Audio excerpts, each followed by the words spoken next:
Football is religion. In South Bend, Touchdown Jesus has beheld 11 national championships, but the Golden Dome lost its glow as the Irish fell from grace. Unto them came Prophet Ty, who brought hope. Hope became belief. Belief begat miraculous success. Next up, the Florida State Seminoles, who 2 weeks ago put the fear of God into the nation's best team. Later today in the Buckeyes Scarlet and Gray Cathedral, we'll find out if Maurice Clarett can continue to deliver Ohio State to the promised land or survive being cast to the Lions, who are playing with a reborn fervor under the inspiration of Joe Paterno. In Virginia, 6 straight victories have Cavaliers fans believing in miracles, yet a skeptic remains in Georgia Tech. In the great Northwest, the Ducks hope to restore the devotion of their flock, but the USC Trojans are on a crusade of their own. And in Texas, a New Jersey boy was to be their savior. A lone defeat brought doubters, but true believers still have hope. Will a cyclone convert the Texas faithful? It's a football revelation next on ABC Sports. This is the ABC College Football Speed Pass update from Times Square Stadium in New York City. Tyrone Willingham leading Notre Dame against Bobby Bowden in Florida State. John Saunders and Terry Bowden here. What's your dad talking about here? I don't know what he's telling me, but I know what he's thinking. I wish that young whippersnapper wasn't so calm on the sideline. He never shows pressure, and the players feed off it. They're loose, they're relaxed, they never get tight in big games like this. This week, the initial standings of the Bowl Championship Series were revealed. Now, Ohio State, this might be bad news for you and other teams that aren't in this top 5. Previous 4 times the first polls come out, if you weren't in the top 5, you did not make it to the national championship game. Notre Dame's in a great position. That's right. There's 6 in the voting polls, but there are 3 in the first BCS. If they beat Florida State in Tallahassee, they got a chance to be in the Fiesta Bowl. They'll be well on their way. It's going to be a great afternoon of college football here on ABC. Bobby Bowden, get the Seminoles ready for Notre Dame.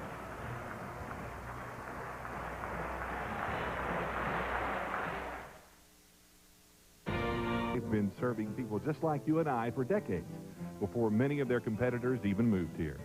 With over 20 locations throughout East Texas, ABC is committed to providing quality parts and knowledgeable service. ABC Auto Parts, proud to be Texan and ready to serve you. It's back. The huge Bank Repo Expo disposal sale comes to Tyler. Folks, Brad Netzler and Bob Greasy with you. Welcome to Doak Campbell Stadium. There's been a lot of big football games in this facility. Bobby Bowden thinks this might be the biggest they've ever played. That says something right there. And partner, 7-0, 6th in the country, 3rd in the BCS standings. And how in the name of Touchdown Jesus has Notre Dame gotten here anyway? Well, there's no doubt that this is the best feel-good story of the year, the #1 surprise in college football 2002 for the Fighting Irish of Notre Dame. Are they for real? Well, we're going to find out here today, because on this field, Florida State is unbeaten in 54 of their last 56 games. 2 weeks ago at Miami, they played probably their best game of the year and lost on a failed field goal at the end of the ball game. Bobby Bowden says, I'm glad that Notre Dame comes in unbeaten, 7-0. If Notre Dame beats Florida State here today, they're for real. And if Florida State beats Notre Dame, and that's what the sellout crowd is anticipating as the Noles are behind their banner, their season will be back in gear. That's what they're hoping for at 5-2. And as Bob said, losses to Louisville and Miami 2 weeks ago. And Bobby Bowden says, you know what? I don't think about moral victories, not with this program. But as you said, they played so well against Miami, and now they're doing it in a totally different style. Well, he wants to come back and beat Notre Dame to validate the way they played down in Miami. If they do that, this team could really be tough the rest of the year. Here comes Florida State. There's the record Bob talked about in the last 10 years. But the man that's turned around the Fighting Irish and has stirred the echoes is with our Lynn Swan. Swanick. Thank you very much, Brad. I'm with Tyrone Willingham. The theme here has been a return to glory for the game against a good Florida State football team. Will that validate or at least add more credibility to an already good start to a season? Well, first of all, this is a very, very good Florida State football team, but it really doesn't. What this game does is allow us to make the next step, and you only make those steps by winning. So it doesn't really validate our program, but at the same time, it does allow us to make the next step of where we want to take our program. To make that next step, this will be a difficult win at best. Will you open up what has been a conservative offense this afternoon? No, we're going to open up with what we always call an appropriate offense. What we're trying to do is do the things that they allow us to do and be successful at those. Coach, thank you very much. Thank you. Tyrone Willingham is focused on the big ball game, and when we come back, we will have Bobby Bowden and the kickoff.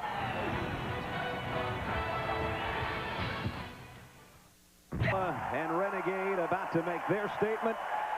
Bobby Bowden Seminoles hoping to make a statement as a team. Let's head down again to Swanee. Thank you, Brad. Coach Bowden, you've always wanted the Notre Dame football down here. You've got them down here 7-0. What does it mean to your program and to this season? Well, number one, Notre Dame is such a great name, maybe the greatest name in college football. And, of course, I was raised on that, you know. And then to have them in here undefeated, this is the result. You get a full crowd and a great football game. Well, it's a double-edged sword. You got them down here. Now you have to be a rude host. I might be wishing they didn't come after the game's over, but I don't give a dadgum. I'll do a great game. Okay, Coach. Thank you very much. Thank you, buddy. Brad? As only Bobby Bowden can say it. Tyrone Willingham, perfect mark. Only the third Notre Dame coach to have this kind of start in his first season at 7-0, and he has the Irish believing. Notre Dame won the toss. They deferred to the second half. So Nicholas Setta will set it up. And Tallman Gardner and Leon Washington, number 33, the freshman, await on the other end. Fifth meeting between the Irish and the Seminoles, and Florida State has a 3-1 advantage so far. There's the kick, and it's Washington 5 yards deep, and he won't be able to return it. So Florida State will have to work from its own 20-yard line. There's Jeff Bowden, the offensive coordinator, and his quarterback, Chris Ricks. And the numbers on Chris so far this year: 10 touchdowns, 4 interceptions. The numbers for Chris are not bad. Everybody thinks he's having an awful year. They're just not throwing as much. The main focus of this offense the last few games have been on the running game. So from the 20, and the feature of that running game is Greg Jones, the single setback, and he is a hoss. Over 245 pounds of bulldozer. They fake it to him, give it to Bolden on end around. Notre Dame seems like they're waiting for it, and Anquan Bolden did a lot of dancing to pick up 1 yard. Ryan Roberts made the tackle. Our Nivea for men starting lineups, and these guys are men. I don't know if they use Nivea, but I'm telling you, there's some big ones up front. Williams and Williams, Marambo, Holland, and Ray Willis.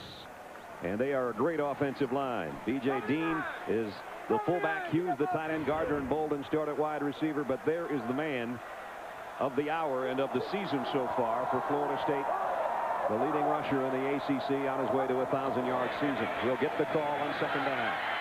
And Notre Dame there to meet him. He did stretch it out to get to the 24. He picked up 3.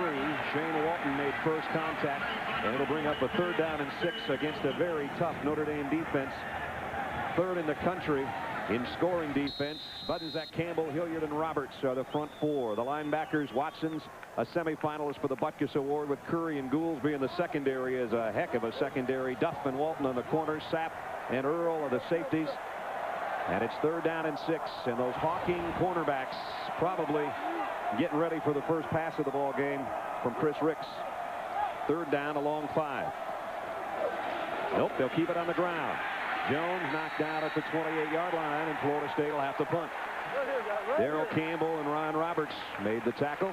Notre Dame defensively in the top 10 in all 4 defensive categories. 3 runs and out. I don't think either offense wanted to start this game first. Nope. I think they both wanted their defenses out there. So Bobby Bowden already on the headset. Chance Gwaltney is set to punt. Gwaltney averaging just under 41 a kick. They put some pressure on him. Vontez Duff waits on the other end, and he'll take it at the 27. And he got out to about the 34. So that's where Notre Dame will go to work after we check in with John Saunders in New York. Brad, it didn't take Ken Dorsey in Miami long to go to work. He's going to hook up with Andre Johnson on a short pass, and then he takes off, doing most of the work, 42 yards for the touchdown. Ken Dorsey, career touchdown pass number 75, 2 more to tie Donovan McNabb, best ever in the Big East.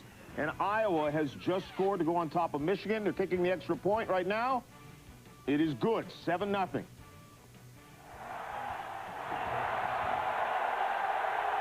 So now the Seminole Nation has come to life as Notre Dame has its first snap just inside its own 35-yard line.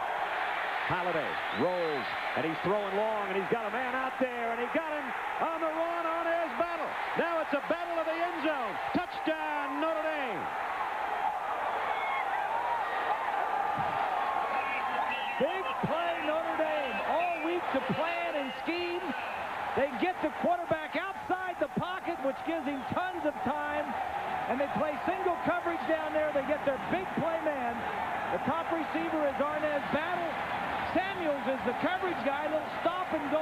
You can do that when your quarterback is outside the pocket and has all kinds of time. Samuels thought he didn't have that much time. And how about Swanee asking Tyrone Willingham if he's got to open it up a little bit? That's how you open it up a little bit. Longest play from scrimmage this year for Notre Dame. A 65-yard touchdown. What a big boost for the Irish and a letdown for the Seminoles, especially coming off of that good performance against Miami. A flag after the play, and I think it's a celebration right there. And you see the official get in battle space, and that'll mean it'll be a 35-yard extra point for Seta. And he's had some trouble lately kicking the football. Not this time. Tucked it inside the left post in one play in dramatic fashion. 65 yards in just 13 seconds, and just like that, undefeated Notre Dame has shocked the Seminoles. They lead 7-0.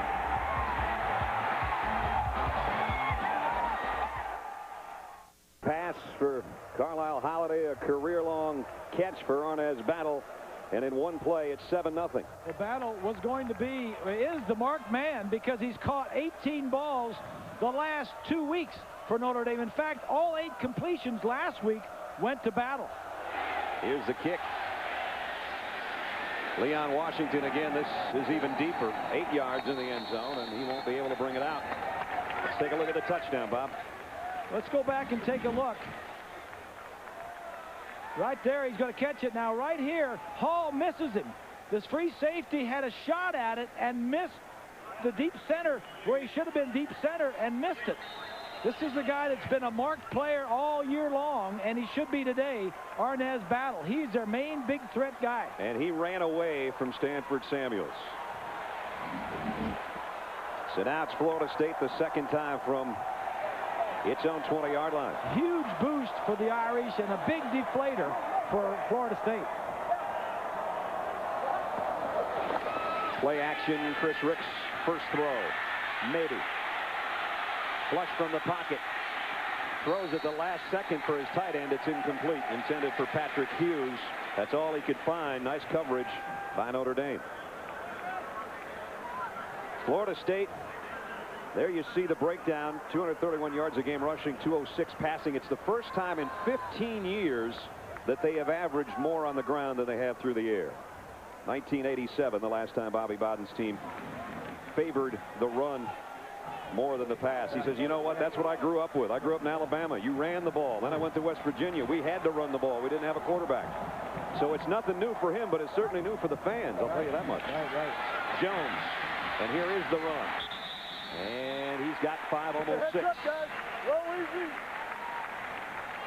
Bobby Bowden knows it may not be popular with the fans, but it's the way to try to win the ball game.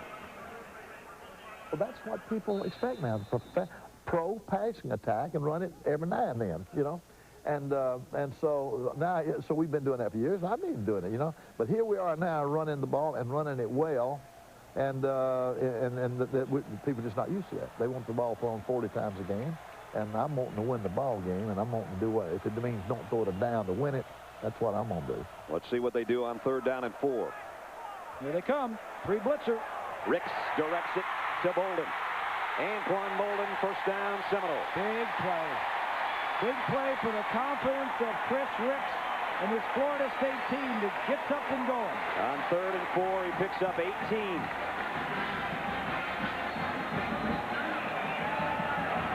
He's at the top of the screen. Just a little stop and a slide to the outside. Big first down.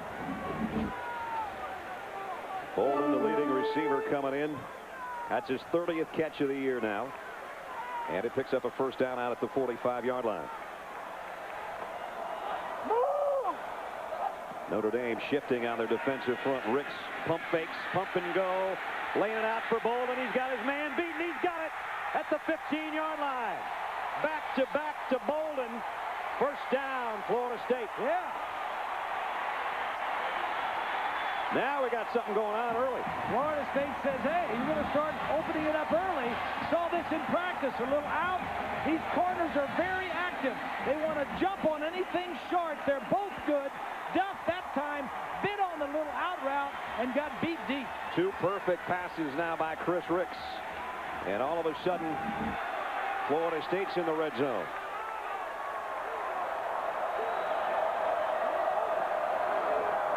Handoff, Jones.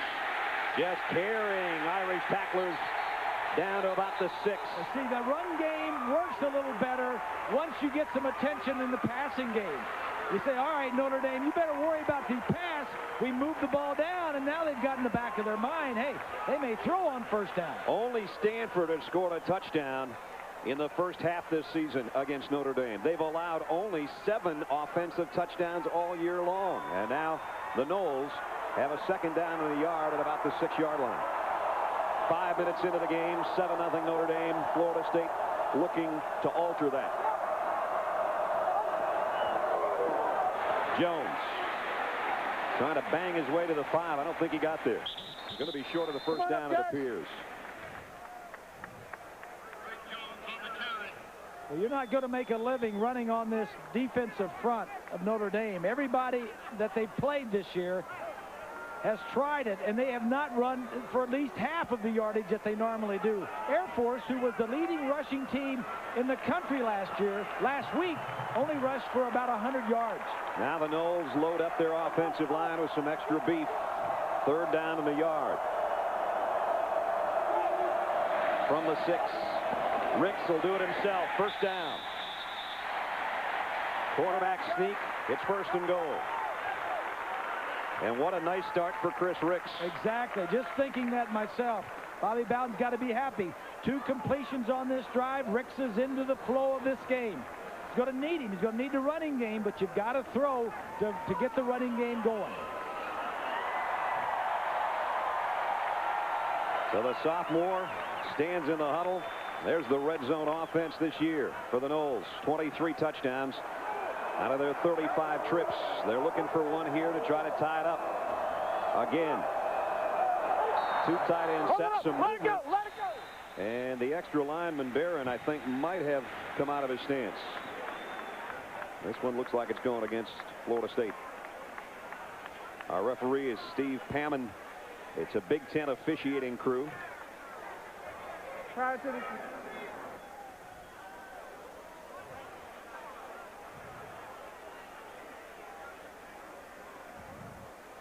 So still a conversation now among the officials. Both teams pointing at one another, obviously. prior to the snap, false start, offense. 5-yard penalty. It's still. You know, you never like penalties, especially on the offense, especially inside the 5 going in, because those yards are hard to pick up. And there you see Barron jumps, number 70. And that backs it up and may change the plan here a little bit for Florida State. First and goal now at the 8-yard line. Ricks, quick slant, Bolden in and out of his hands. Looked like a good pass. It had a lot of fire on it, and Bolden couldn't handle it. Yeah, just a little bit too hard, I think. Try to get it past the linebackers, and you have to do that. Inside technique by Walton, so he's playing inside, expecting it. I don't know, he could have caught that one. Hit him right in the hands. I'll tell you what, guys, as a receiver, you get in the crowd like that. He was going with his hands. There's nothing wrong with using your body to protect the ball and cradle it right in there. Because you know you're going to get hit, Swanee, and you'd rather have it in your body, not your hands, because you want to protect against the fumble. Looked like he had his head a little bit on a swivel, worrying about the hit. And now penalty markers, they took too much time, and all of a sudden first and goal at the 4 is going to be back closer to the 15. Yeah, now this is on Chris. 5-yard penalty. It's still second down. But he can't hear. So Tyrone Willingham likes that, what he sees. And Jeff Bowden didn't like what he saw. The 25-second clock is right through the end zone, right at the right against the wall. So it's right ahead of him. No way he couldn't see it.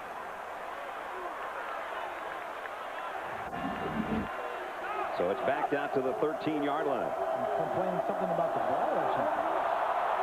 Second down and goal. Going to have to hustle again. Just got it off.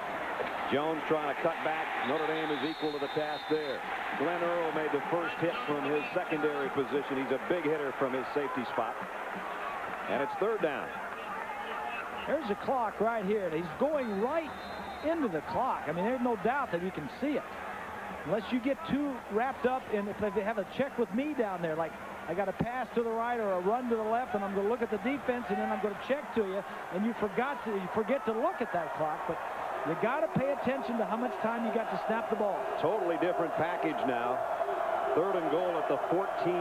10th play of the drive. Ricks scrambles.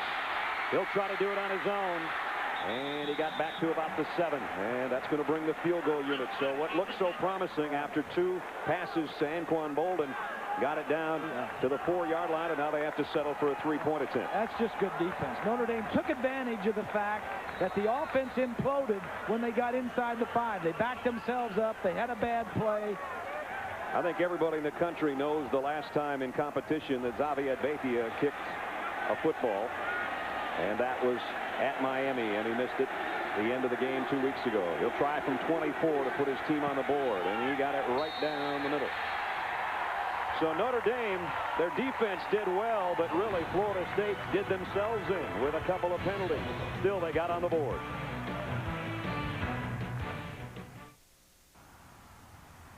Cadillac, bold vehicles defying convention. Discover card, it pays to discover. FedEx, ground, international, online, or express. Don't worry, there's a FedEx for that. And Suzuki, maker of innovative motorcycles and all-terrain vehicles, and proud sponsors of the Heisman Trophy Award. Doak Campbell Stadium sold out. They think it'll be a record crowd when every head is counted. Bobby Bowden's team had a nice drive going, but back-to-back penalties moved them out to the 14-yard line, and they subsequently had to settle for the 24-yard field goal. But they did go 72 yards in 5.5 minutes, and they've made it a 7-3 game. Bethia, who just hit the field goal, set to kick away. And Vontez Duff can only go back to the back of the end line to field that one, so Notre Dame will work from the 20-yard line. Well, we didn't get to see much of Carlisle Holiday other than his right arm on the first play of the ball game. There's his numbers on the season. And the 3rd touchdown of the year came on the 65-yarder. 11-4 as a starter. He likes to throw the long ball and throws it well. What you don't see on there is the 23 times he has been sacked. And that's a lot for as few passes that he's thrown. He's a junior out of San Antonio, Texas. And the Irish set up shop at the 20-yard line. Now they'll go to the ground game. And only about a yard for Ryan Grant. Nivea for men starting lineups for the Fighting Irish. And Jeff Fain there at the center spot might be the best in the country at that position. Black, Mahan, Milligan, and Curtin join him on the front wall. Lipinski's the fullback, Godsey the tight end, Jenkins and Battle the wide receivers, and Ryan Grant's the guy that carries the mail. There's 11, all 11 of those guys are juniors and seniors except for Ryan Grant, the tailback. So very veteran offense. Second down and 9. Holiday, play action, got a man wide open again, and got him, nope, incomplete, and Battle's hurt. I don't know if he landed on the ball. He's holding his hip, it appears. He laid out for that pass that was a little too far in front of him. Well, he had Samuels beat again. Number 10. Looks like they're both got hands on each other trying to pull each other around. I think he got kneed just as the defensive back went across his body. There is a flag. Holding defense. And that holding was on Samuels that you saw on Battle. It almost looked like Battle had a hold of him and Samuels had a hold of Battle. Here's a look at the end of it. Yeah, right there, his right knee just kicked Battle right in the side. So he's still down at midfield. Swanee? Well, Bob and Brad, when you take a look at his play, it's a hold right at the end where he just hangs on just a little bit is what the official calls. Will both guys make that kind of contact? If they had just broke cleanly, I don't think a flag would have been thrown. But the official sees that one hand sticking out, holding on to the jersey. He's going to call that every time. I think Battle got away with it, Lenny, because they were both holding, and as he went by, he pulled Samuels down and got by him. So Arnaz Battle is up on his own, appears to be all right. And for the first time since we've been here since Thursday, we just saw a little bit of sunshine, as you might see on the golden helmets of Notre Dame. We're talking with Bobby Bowden yesterday. He says, I hope it's hot and humid. He was hoping for about 85 and sunshine. Yeah. He said, dadgummit, I don't think we're going to get it. Well, he's got a little bit of sunshine right now. And Notre Dame from the 32 with a first down. 3 wide receiver offense. They'll play it up the middle. Only about a yard for Grant as Dockett makes the tackle. And let's check in with New York and John Saunders. Brad, we told you Miami came out scoring in a 7-0 lead, but West Virginia running the ball very nicely. Avon Coburn goes in from 7 yards out, an 80-yard 9-play drive, and West Virginia's already put up 110 yards on the ground against the #1 team. Brad. Thanks, John. And that young fella on his way to a 4th straight 1,000-yard rushing season. Yeah, West Virginia must have taken to watch that FSU film. That's right. Against Miami. Miami's defense not good against the run lately. Wilson flares out of the backfield. Holiday, the pocket collapses, and this is what he does very well. Out to about the 39-yard line on the scramble before Leroy Smith makes the stop. Florida State defensively. Emmanuel, Dockett, Johnson, and Alonzo Jackson up front. Linebacking core, Michael Boulware also on the semifinalist list for the Butkus Award. Hudson and Pope join him.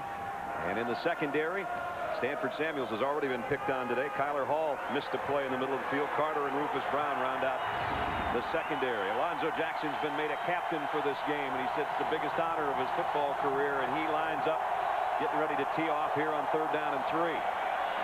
But it's Grant with a big opening. And he's still on his feet, and he's all the way to the 40-yard line of Florida State. Boulware probably saved a touchdown, a pickup of 22. Now this defense is ranked 76th in the nation. Look over here. It's just going to be a little run to the right side. The offensive line, that's Mahan, 79, comes and gets a nice block. And Grant just breaks a couple tackles. Talking to Mickey Andrews, the defensive coordinator, he says, we have to tackle. We got to be able to tackle these guys. They broke 2 tackles right there. You know, we talk a lot about how good Greg Jones has been. That guy, Grant, had 190 yards, a career high against Air Force in the win last week. Here's a toss to Marcus Wilson, who comes in to take his spot on this play, and Wilson's going down for a loss. I think they're best staying inside those defensive ends. Run inside the defensive ends of Florida State. I don't think I remember seeing a Florida State guy as fired up as Alonzo Jackson was when we talked to him yesterday. And here comes Zoe. We just talked about him, a captain for this game, and he plays off that little bit of a chip block, and then he's got a chip on his shoulder as he got to Marcus Wilson. Well, Black, the tackle, had him hooked, and Jackson just scooted inside of him and still had the speed enough to make the play. 2nd down and 12. Straight handoff again, and another play by, guess who? This is Hudson, the middle linebacker, the big fella. We didn't think he'd play a lot of downs because he's normally a run stopper, and in a passing situation there, he comes up with a big hit. Here's Hudson right here. He's just going to come straight up the gut.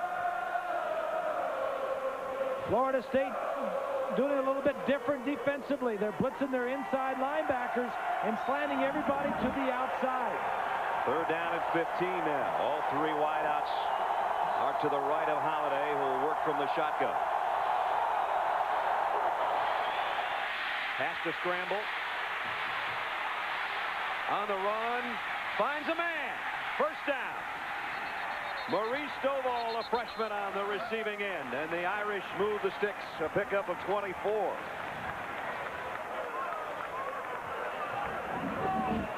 Stovall, all the receivers are over here. Let's go ahead and run it, and we'll see. The protection breaks down. Nobody is open. And then when he starts to scramble, Stovall just starts to go back the other way, and he finds him. He's open. Nice job by Holiday. So it's a first down, and that hushes the crowd again at the 20-yard line. What Mickey needs to do is to keep those defensive linemen in their lanes upfield. Contain the quarterback. Draw play to Grant. Big opening again. He might end up with another first down before they finally bring him down. B.J. Ward makes the tackle. A pickup of 8. Coming up next, don't forget our regional doubleheader rolls on. Most of you will see freshman sensation Maurice Clarett and number 4 Ohio State in their battle with 17th ranked Penn State, plus other regional action right here on ABC. Gary Danielson breaks down the nation's best quarterbacks each week at ESPN.com, keyword ABC Sports. That'll be a dandy in the Big Ten, and Brent and Gary, the guys, will bring some of you that game. Second down, long 2. Nope, not this time. Florida State may have dropped him for a loss. Jerome Carter with a flag down, you see, in the middle of the pile. And this one's going against the Irish. It'll be a holding call, I think, with 1:46 remaining in the quarter, and Notre Dame leading 7-3. Bob and Brad, that will be a holding call, but just an update on Arnett's battle. As we watch a call here, I talked to the head athletic trainer, Jim Russ, and what he said was that Arnett's battle fell on the football, and when they brought him to the sideline, they seemed to be icing down just a little small section of just above his right hip in that area, or excuse me, his left hip. So that's where he just landed on the football, but he should be coming back into the ball field. That's what it looked like he grabbed us, too, when he laid out between the ball, the hip, and getting hit by the defender flying over the top. Second down and 12. Blitz. Plenty of time to throw. And this one's broken up. Nice job defensively by Carter for Florida State that time. Pass intended for Wilson. This Notre Dame offense has not really set any outstanding records this year. I mean, they're 109th in the nation out of 117 teams in total offense. 105th in passing. They've gotten it done with their running game, which is averaging 170 yards a game, ranked 44th in the nation. So their offense has really come alive in the last week. Last week against Air Force, over 450 yards total offense. The Irish have already converted 2 third downs on this drive, including a 3rd and 15. They've got 3rd and 12 here. Here comes everybody after Holiday, and broken up again. Nice defensive play. The secondary is there, and Leroy Smith is the guy that broke it up. And Battle still running gingerly back to the sideline. Everybody knows that Battle's going to get it most of the time when he's in there, especially on 3rd down, because he's the guy that has the big playability.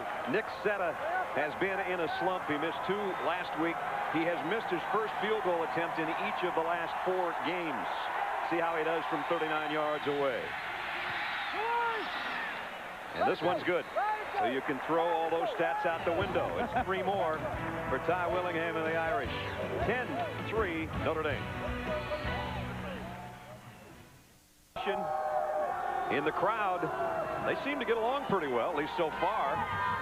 The game day crew from ESPN is here, and we humored at the fact that there were so many green-clad T-shirts over there among the Florida State kids. So far, everybody's getting along just fine. Yeah, the students for Florida State were hollering overrated. And Notre Dame was yelling, the green shirts undefeated. Were yeah. Overrated. Undefeated. Yeah, they had a good time before the game. That was fun. Setta's kick. A line drive this time. Washington should be able to field, and does on the hop at the 3. The freshman breaks across the 20. Out to the 31-yard line. In fact, flags fly in as he gets out to the 33. And the flag flew in from the far side of the field. Normally it would be an illegal block. It's a hold. Pretty much the same thing. And while they walk it off and Bobby Bowden looks on, let's check in with John in New York. All right, in the Big East, Pitt against Boston College. Rod Rutherford looking for Larry Fitzgerald. Gets him 7 yards on the touchdown pass as Pitt adds to their lead. West Virginia, meanwhile, had a faked punt that didn't work. Miami comes back and kicks a field goal, so they lead the Mountaineers 10-7. Brad. All right, John, here in a battle between Florida State and Notre Dame. It's Notre Dame so far, 10-3. A long touchdown pass, if you just joined us, on the opening snap from Holiday to Arnaz Battle, 65 yards, and then Seta with a field goal moments ago, 39 yards. And Florida State had a great drive going before they were stalled by back-to-back penalties inside the Notre Dame 5-yard line. They had to settle for a field goal. Play action for Chris Ricks. Going down deep to Morgan, and Morgan dropped it. Oh, boy. Bolden dropped one in the end zone on the slant, and now Morgan had it right in his hands, and Ricks took a shot after delivering it, and it's incomplete. And he had him, too. The inside receiver coming across the field. He is going to be open. The defensive back from the left comes back and makes the hit. You got to catch that ball. Tuck it away and just catch it. Forget about running anymore. And I mentioned Chris paid the price after letting go. Oof. That was play action first down, which was a great call. He just had to hold it a little bit longer because he was going across the field. So second down and 10. Final minute, first quarter. Jones back to the line of scrimmage. That's it. Mike Goolsby in on the stop for Notre Dame. Coming up on Monday night, Alan John will be in Philadelphia. I don't think there'll be any brotherly love between those rivals, division rivals. Donovan McNabb against Michael Strahan and the Giants. Monday night, 9, 6 Pacific. Don't forget to cast your vote for Monday Night Football's greatest game, too, at ESPN.com. Keyword MNF500 or NFL.com. ABC Sports is online at ESPN.com. Keyword ABC. Eagles' best team in the league right now. Coming off a big win over Tampa last week. Could be the final snap of the quarter. Ricks from the shotgun. Flushed from the pocket. Throwing long on the run. Into double coverage, but it's out of bounds anyway. Tallman Gardner was the guy that was the intended receiver, and there's 7 seconds remaining in the first. Gardner just kept running. He was out of range for Chris Ricks. Need to come back. Notre Dame starting the first quarter, making all the plays. They hit the first play. They took the second offensive drive, drove it right down, got a nice field goal. And defensively, they're making some plays, getting off the field. So far, remember, we gave you the stat earlier. They still have only given up 1 touchdown in the first half this year, and that stands, or apparently will, at least through a quarter here for Florida State. As Waltney kicks, and Duff says, everybody get out of the way. It's going to take a Florida State bounce, and a very nice Florida State bounce. It wasn't the greatest looking kick, but it was effective, and you can see the smile on Chance's face. By chance or not, he got it out of bounds down at the 23-yard line. End of one. 10-3. Undefeated Notre Dame leading Florida State. An ABC Sports presentation of college football returns after this message and a word from our ABC stations. Probably several thousand new believers in Notre Dame football. They lead Florida State at the end of the first quarter, 10-3. Brad Nessler, Bob Greasy, Lynn Swan, and our ABC crew at Doak Campbell Stadium in Tallahassee. We'll give you a crowd number later, but they think this will be the biggest ever. The Irish from their own 28-yard line. Holiday's been very effective today, and he got a screen pass to Grant on the run, and blockers in front. First down, just like that, and a pickup of about 14. Like the call. Like the call, first down, even though it's they're not expecting screen passes from Notre Dame. Go to just screen right over here to the left side.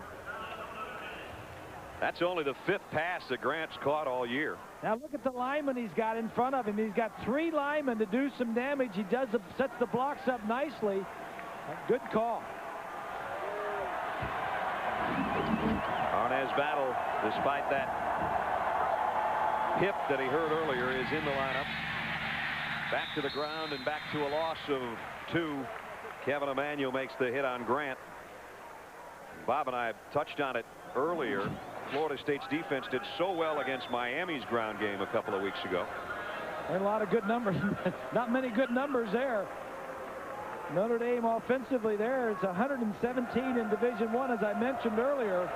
Florida State defense, they're pretty good against the rush, 22nd in the nation. They've only given up 32 yards so far, but of course the big scoring play traveled 65 with one pass play. Second down, 12. Holiday wanted to flare it out in the flat, and now he's got some trouble. And he'll get dropped at about the line of scrimmage. Michael Boulware tracked him down. Let's check in with John in New York. Right, in the SEC, Auburn taking on LSU, and the Tigers have turned the ball over a couple of times. This one leads to Ronnie Brown's touchdown from 5 yards out. Auburn leading LSU 7-0. Brad, back to you. Well, Auburn without the Cadillac doing pretty well with the Chevy, I guess. That kid's pretty good back. Third time the Irish have had it 3rd and 10 or more. They've done well with it. Third down at 12 again. Here comes some pressure and knocked away. One hop. Holiday picks it up, floats it out, and it's complete. Who is this, the Irish? Are they lucky? I'm telling you. Is that the luck of the Irish? Alonzo Jackson swiped that thing. Holiday took it on one hop, and leprechaun or not, I don't know, but he completed the pass. It's still fourth down, but watch this one. Coming from the left side, defensive ends are getting good at this. A great play by Jackson, and another great play by Carlisle. He just picks it up and says, where's my man? It so bounced up to him, I don't think he knew it was coming back up into his hand. He didn't even look at it. Fourth down at 3, they've got to kick it anyway. Hillbold to punt. He's been a good punter at knocking them inside the 10-yard line this year. Lofts one that goes out of bounds at the 4. Yeah, they walk it up now to the 7, but he did his job. 44-yard kick. Florida State in a bit of a hole on offense when we come back. The great jobs that Ty Willingham did at Stanford and what Bobby Bowden has done in 37 years here. One's a legend, and who knows, maybe one's a legend in the making. I'll tell you what, Ty doesn't miss many things. He's got the offense, defense, and special teams playing as well as they can. He's about the sharpest pencil in the drawer. Here's Ricks. And Chris Ricks has great wheels. He's going to get a first down. Oh, there went a cameraman. I hope he had a helmet on, but I don't think so. And Ricks gets a first down, and there's a major collision on the sideline. Passing on first down out of your own end zone. Florida State offensively. Nobody's open. Chris does the smart thing. Be safe. And he can run. Little push there. Oh boy, that's an expensive lens. I don't know if it still works. At the 21. Now it's Jones. And Greg had to fight his way out to the 24 or so. This push starts inbound, so it's legal. Right. Now one guy's smart enough to get out of the way. The guy with the cap says, I'm bailing. What's this guy? This guy said, I'm not bailing fast enough. Oh, no. Oh, boy. I hope that was just the cover to that lens, but no, there's more than, that's 3 pieces there at least. That looked like a NASCAR wreck or something. On that credential, it ought to be on the back. Says if somebody's running fast at you, get it out of the way. Just don't stand there. Second down at 6. Jones has really had to fight for his yardage.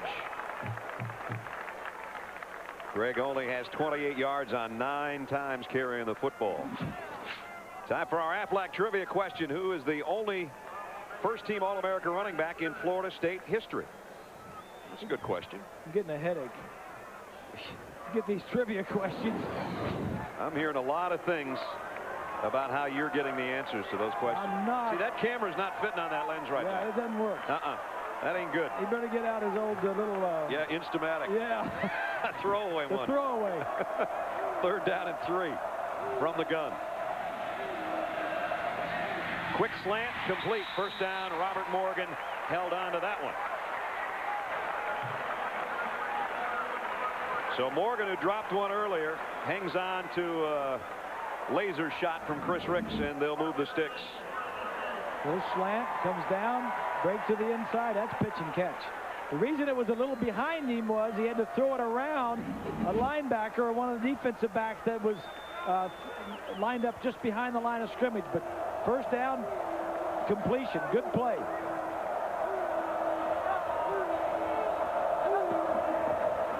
Nice play fake by Ricks on first down. Deep middle, got him again. Morgan dropped the ball. Fumble picked up by Notre Dame. Wait a minute, wait a minute. They're going to say no catch. I don't know about this. I don't either. I don't know about this. And neither does Tyrone. Yeah. These are Big Ten officials.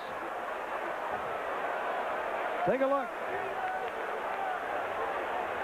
Well, he's taken a step and a half. Oh, my goodness. Oh, my Walton goodness. with the hit. It would have been scooped up by Vontez Duff. And the Irish didn't get the luck there. Yeah, Ty saw it good from his angle. Notre Dame is very good at knocking balls loose. And they thought they had another one. This is a Big Ten officiating crew, and you all know that Joe Paterno's made some noise about the refereeing this year. Ricks under a blitz completes it. Morgan again, and he's brought down by Preston Jackson. Let's go back and take one more look at that deep pass to Robert Morgan. All you have to do is catch it and have a foot on the ground. You have to have possession. He tucks it away. No, there is no doubt. That's a fumble. Yeah, there's no doubt. The official that made that call was behind Shane Walton's back and just went with the instantaneous look. I think he's the one that came up saying no, no, no, no, no, incomplete. Notre Dame has been great at takeaways. Oh, boy, have they ever. Coming into this game, half of their points had been scored following turnovers by the defense or the special teams. Chris Ricks threw one in a crowd, and Morgan snatched that one.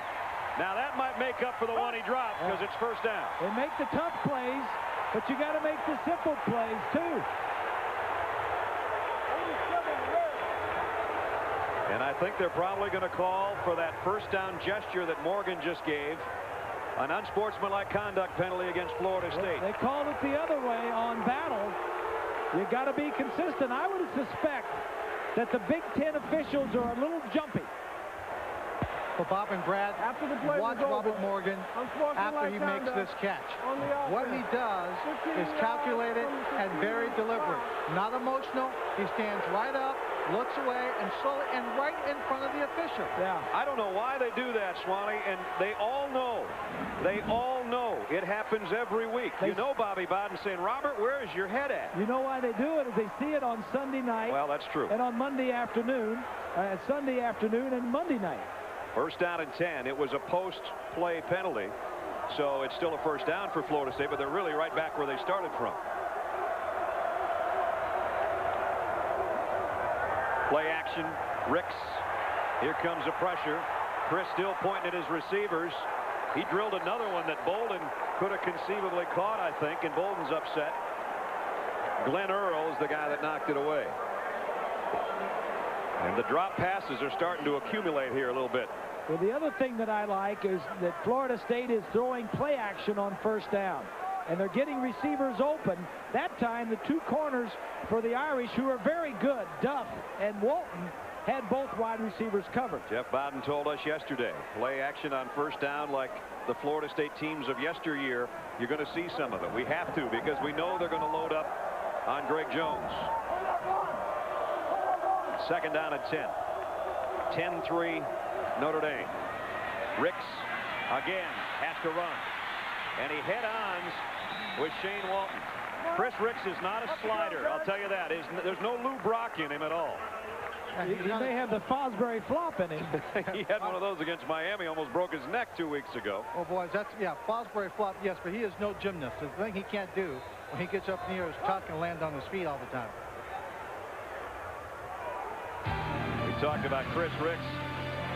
This one against Alabama Birmingham almost landed on his feet. A lot of you have seen that one. And then 2 weeks ago when we were down in Miami, this one wasn't such a great landing.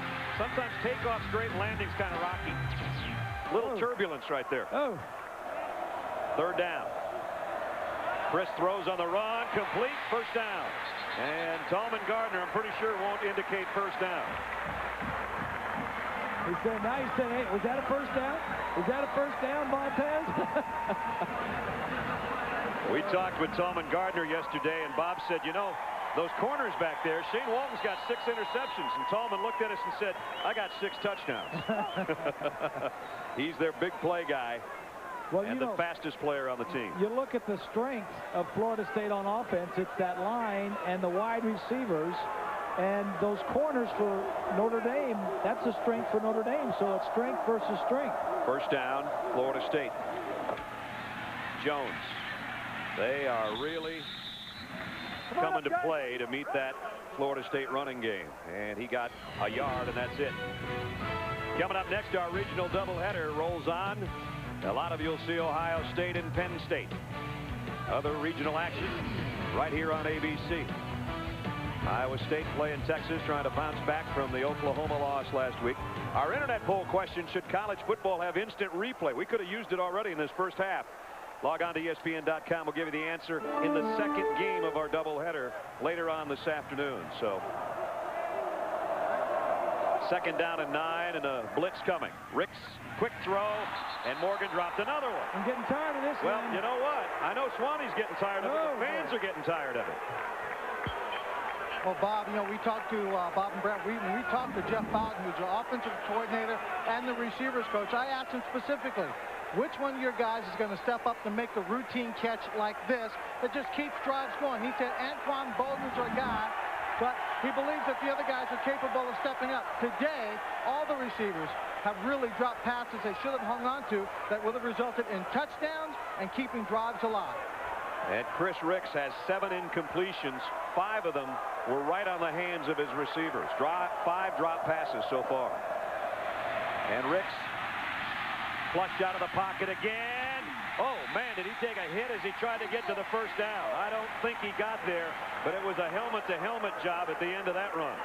It's going to be close as to whether or not he picks up the first down. It will be 4th down and about a foot, I think, but let's wait and see. They have an injured player for Notre Dame. And we can't quite tell the number yet. And we'll come back and check on the injured Notre Dame player and see if it's 4th down or not when we return in a moment. Bye, bye, Miss American Pie. Drove my Chevy to the levee, but the levee was dry. And good old boys were drinking whiskey and rye, singing, this'll be the day that I die.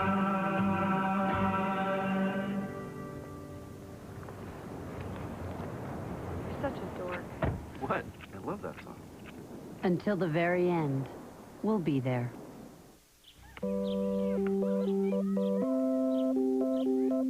For men, every morning it's the same routine. The desperate search for a way to relieve the pain after shaving.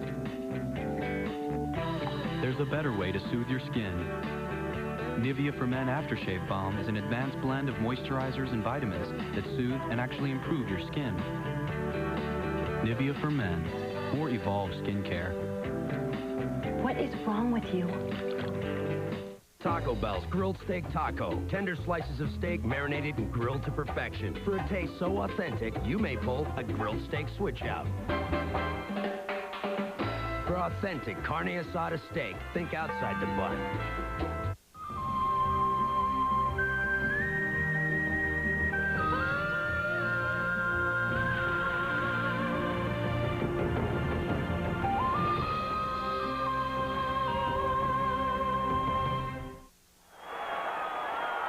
That's Courtney Watson, the middle linebacker for Notre Dame. He was the one shaken up, but he's okay. Putting his helmet back on. 4th down, less than a yard. The Seminoles at least show that they're going to go for it unless they try to draw Notre Dame off here. Ricks leaps. Oh, he got it. That one was a good landing. That was a good leap there. Yep. And now he's trying to get the crowd into it. Well, Chris Ricks has not been the problem for this offense for Florida State. Only 3 points with about a quarter and a half game into this game. His receivers dropping the football. And here goes Chris airborne. And then if that wasn't good enough, that landing's even better. And they gave it to him right there. So it's a first down. I'm not wild about him sticking that ball out one-handed, but he had 2 hands on it when he was in traffic. Remember, 5 of those incompletions are drop balls. Here's the play action on first down again. All day this time. Loads and fires in and out of the hands of Watson and then in and out of the hands of Bolden. So the middle linebacker who just came back in got a piece of it. Bolden got a piece of it too, but it's incomplete.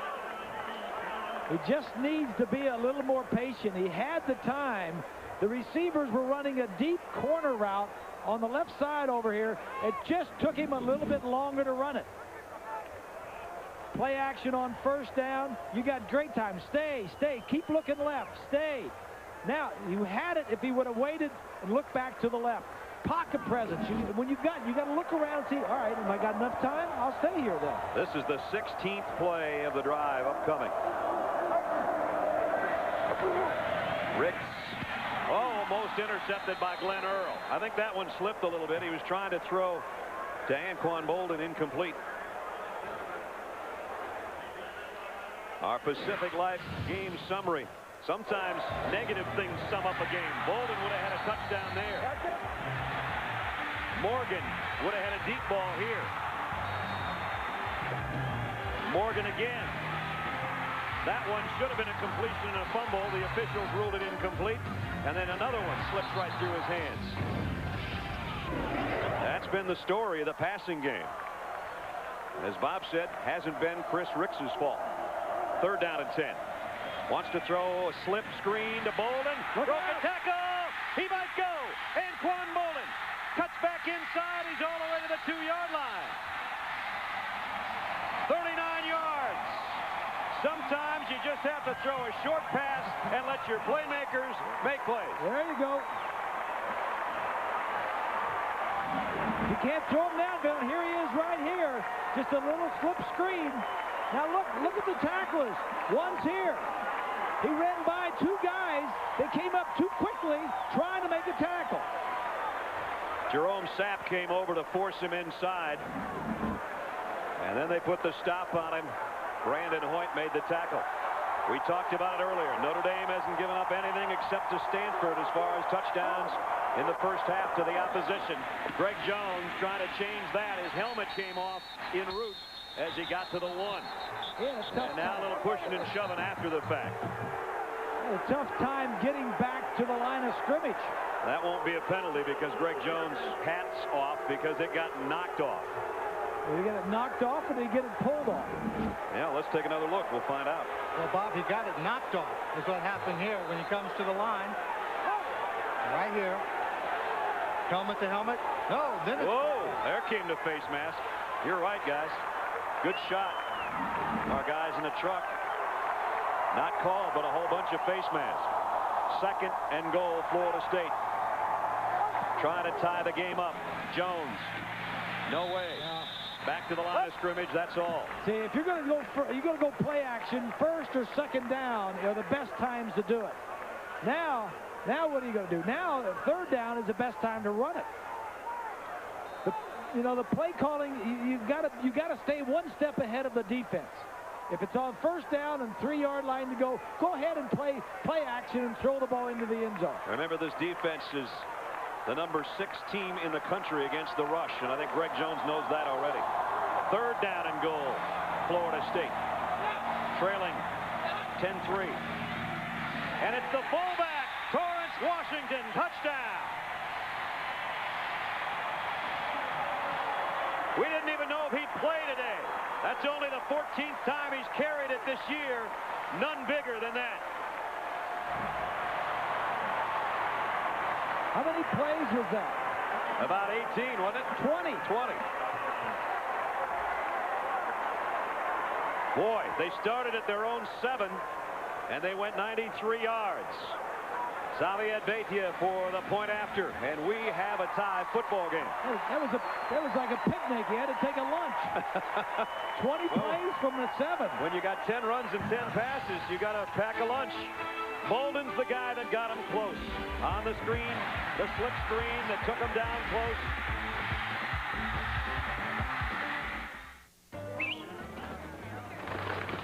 Wow, that is so cool. Can he do it again? Sure. Go get one, boy. Okay, so where does he get him? Yeah. I don't know. Get down!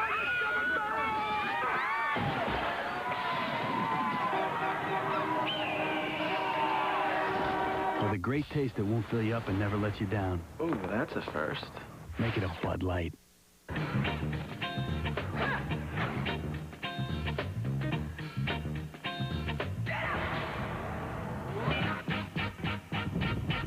on up, get on up, get up, get on up.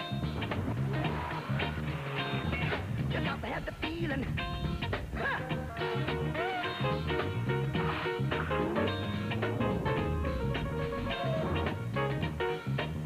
Hit me now. Come on now. Stay on the scene like a sex machine. Hit it now. I want to get into it, man, you know.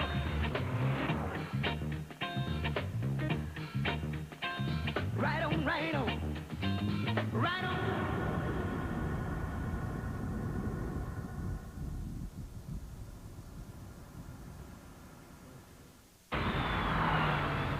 On Halloween, nothing scarier for a dad than his daughter's date. I think you should wear a bikini and go as hot. 8 Simple Rules, Tuesday at 8, 7 Central on ABC. Our Pontiac performance scoring drive, engineered by Chris Ricks. He was driving the Pontiac there. 5 out of 6 on their third downs there, and converted a 4th and 1 to cap a 93-yard march in 20 plays, perfectly split between 10 and 10. That kid is playing well today. There's no doubt about that. Yep. It's as good as I've seen him play in the 3 years we've been doing Florida State games with Ricks. He had the good game against Maryland we did last year. Flashy in that he had 5 touchdown passes, but proficiency-wise today, you're right, first half's as good as we've seen. This defense, this Notre Dame defense is as good as I've seen this year. Chris is a leading rusher, by the way, for the Seminoles, too, with 41 yards. Montez Duff waits on the kick at the 1-yard line. And Duff tripped up as he crossed the 20, and a flag flies in from the field judge about 30 yards away. It's probably going to be an illegal block on Notre Dame, and that'll back them up inside their own 20. In fact, probably inside the 15. There's the call.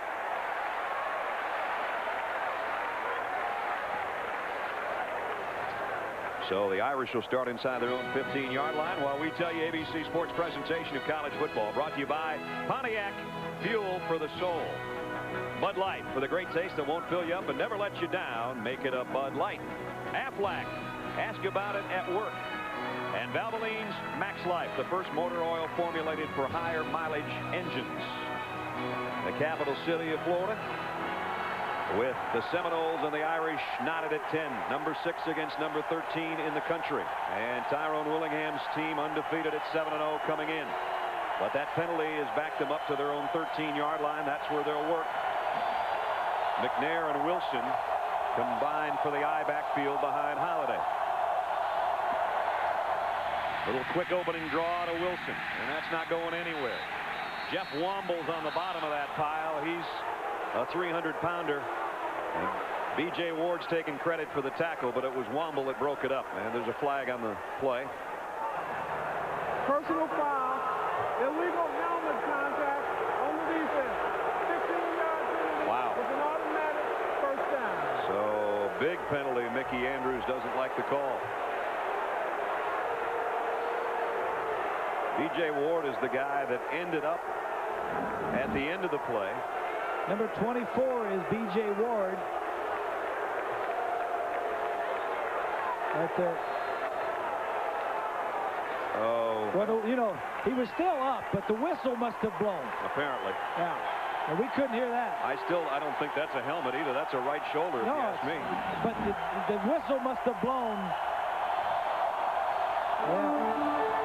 At the 29, Holiday flares it out. Oh, man, Kendall Pope says, you know what? You're going to keep calling these penalties. I'm going to knock somebody down. And he did. And Ryan Grant, number 4, lost 4. Well, this is not, you know, when you start throwing screens on first down, it's good to do it once. But if you do it too many times, they're going to catch on to it. Right here, he's got him man to man. And that's my man. Kendall Pope says, hey, that's my man in coverage. I've got him all the way. I'm looking at him. You're not going to get a screen. He says, you guys might be Catholics, but I'm the Pope. Second down and 14. Crowd coming to life. They'll keep it on the ground again, straight up the middle. Ryan Grant past the original line of scrimmage, out to about the 30-yard line. Coming up on the Capital One halftime show, John Saunders and Terry Bowden will have highlights and analysis of some early action, including #1 Miami and a huge one in the Big Ten. It'll come up later. And, of course, a look back at our first half, Notre Dame and Florida State. John and Terry at halftime. That's about 2 minutes, 25 seconds away. Notre Dame's third down conversions today. Not bad. Not too bad. They're 34% on the year, but they're only about 18% passing in these kind of situations, third and long. Slants, Battle's got it, but he doesn't have a first down. Only out to the 35. Bryant McFadden staying home there, doing a nice job defensively to make the hit. Punting time for Notre Dame.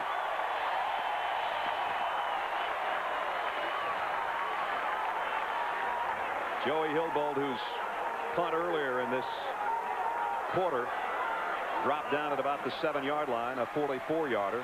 This time, see if he tries to keep it away from Leon Washington, who's a freshman, but he's dangerous. And he again will kick it to the right in hopes that there will be no return. And Washington did make a catch, got about 4 yards out of it, and then he got tattooed out of bounds.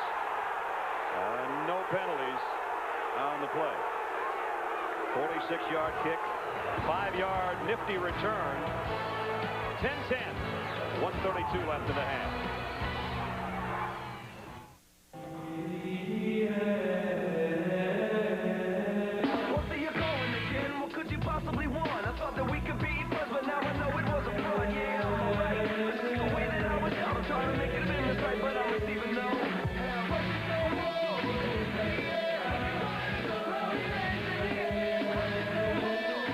Pepsi Blue, fusion of berries with a splash of cola.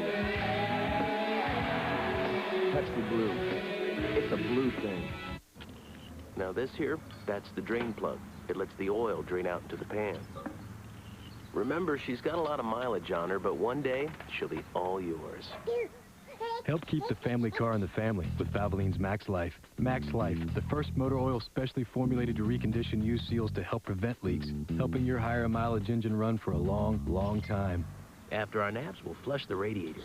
Now there's an entire line of Max Life products that'll help keep your higher mileage car around for a long time.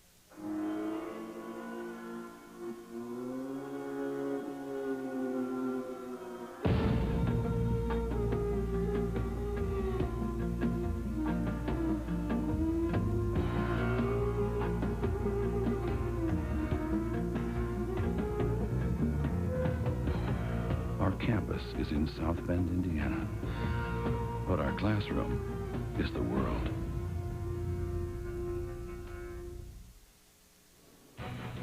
John Saunders back in New York, Miami, and West Virginia.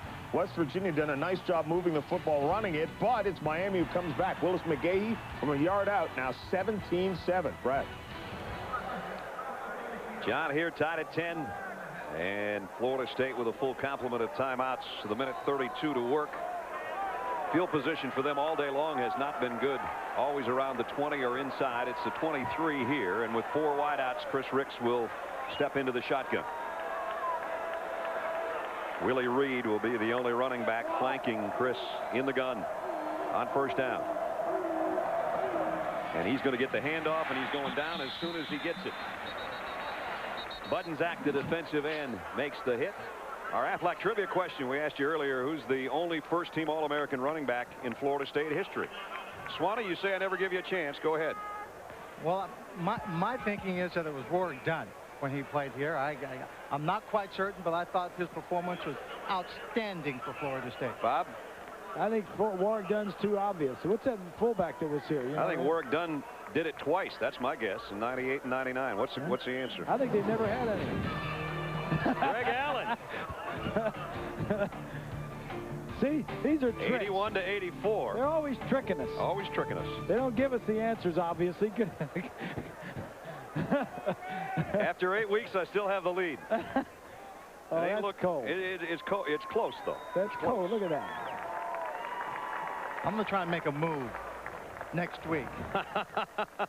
You don't want to wait too long. It'll be the end of the season. How did you get 3 anyway? You don't have 3. Oh, yeah, I have 3. I had a lot of them. You read 3. No, you didn't get 3. No. I had 3, and I got robbed out of one last week because they changed it. They changed it right in mid-quack by the duck. All right, the thing you got to be careful here, Florida State-wise, you got the ball, but you're way back up in your own territory. A turnover here to a darn good defense gives Notre Dame great field position. So be careful. Well, they look like they know what they're doing. Second down at 14, nothing right now. Bolden just finally calls timeout. So a timeout with 1:25 remaining in the half, tied at 10. We'll be back. Youth. The possibilities seem endless. It's time to explore, to dream. But what are these dreams made of? Some say passion, a desire to excel. Through the generations, dreams have been a part of who we are. He pulls this ball out of a And the Atlantic Coast Conference has encouraged these dreams for the past 50 years. Now we invite you to join us for the next 50. The Atlantic Coast Conference, accelerating the dream. ABC Sunday, one night of clashing loyalties. First at 9/8 Central. As a father hides his past, an unthinkable secret is discovered. I need to know what happened to me. A new alias. Then at 10/9 Central, how can one case It's a political hot button. turn partners into rivals? Last time I checked, you weren't listed as a partner. Eugene! Fine. A Sunday so dramatic, you'll have to hold your breath. That's enough! A new practice after a new alias. ABC Sunday starting at 9/8 Central. You're going to see the frustration of the Florida State quarterback. Too much time. Come on, man. Yeah, see, that's not good. He knows he's playing well. He wants to get it going. The formation wasn't right. The receivers didn't know where to line up. So a second down at 14. Ricks wants to throw to Bolden again on that little slip screen, and he cuts to the middle of the field and trying to break tackles. Still is trying to break tackles. Oh, that's a lot of work for about a 2-yard, 3-yard gain. I think 12 guys had a shot at him. Wow. Maybe 13. I think a couple guys took 2 shots. I think they had 2 shots. They tried to get the little slip screen going to the left side. The offensive lineman, that's a good play there. Who is that? 2. Is that Watson out there? 3, 4, Yeah. 5, 6, Count 'em. 7, 8, 9. Well, yeah, like 9 or 10 guys. 9 or 10 guys had a shot. The BCS standings coming into the game. Oklahoma, who we saw last week, One left for White. on top with the defending champs from Miami, number 2, and Notre Dame, as we said, to start the game in the number 3 spot. And Virginia Tech, Georgia, and Ohio State, all those teams are undefeated. The other 2 undefeateds are North Carolina State, who won Thursday night, and Bowling Green. That doesn't show up there, obviously, in the top 10. So 8 undefeateds coming into the weekend. Yeah. The top 2 are the polls, the coaches and the writers. Mm-hmm. The rest of them are the computer geeks, as I call them. and 4 of the 7 had Notre Dame at the top. Now that to me was a little bit of a stretch, but when you have Miami Hurricanes, 2 of the 7 had Miami 6th. Now that's really a reach. Those are some computers that haven't seen the game from the vantage point we've seen it from, I think. Those computers are running on 386 chips. Whatever that means, I know what you mean, Swan. We're up to Pentium 4, baby. We'll agree with you, Swan, even though we don't know what you're talking about. We're still sharpening our number 2 yellow pencils up here. It's 3rd down at 10. Rick's quarterback draw. Design play, and it's the safe play. And again, being the leading tackler, now Notre Dame calls a timeout. Not missing a beat. Notre Dame tied, just called timeout. With 1:01 remaining in the half. And that is Notre Dame's final timeout. So they're trying to get the football back before intermission.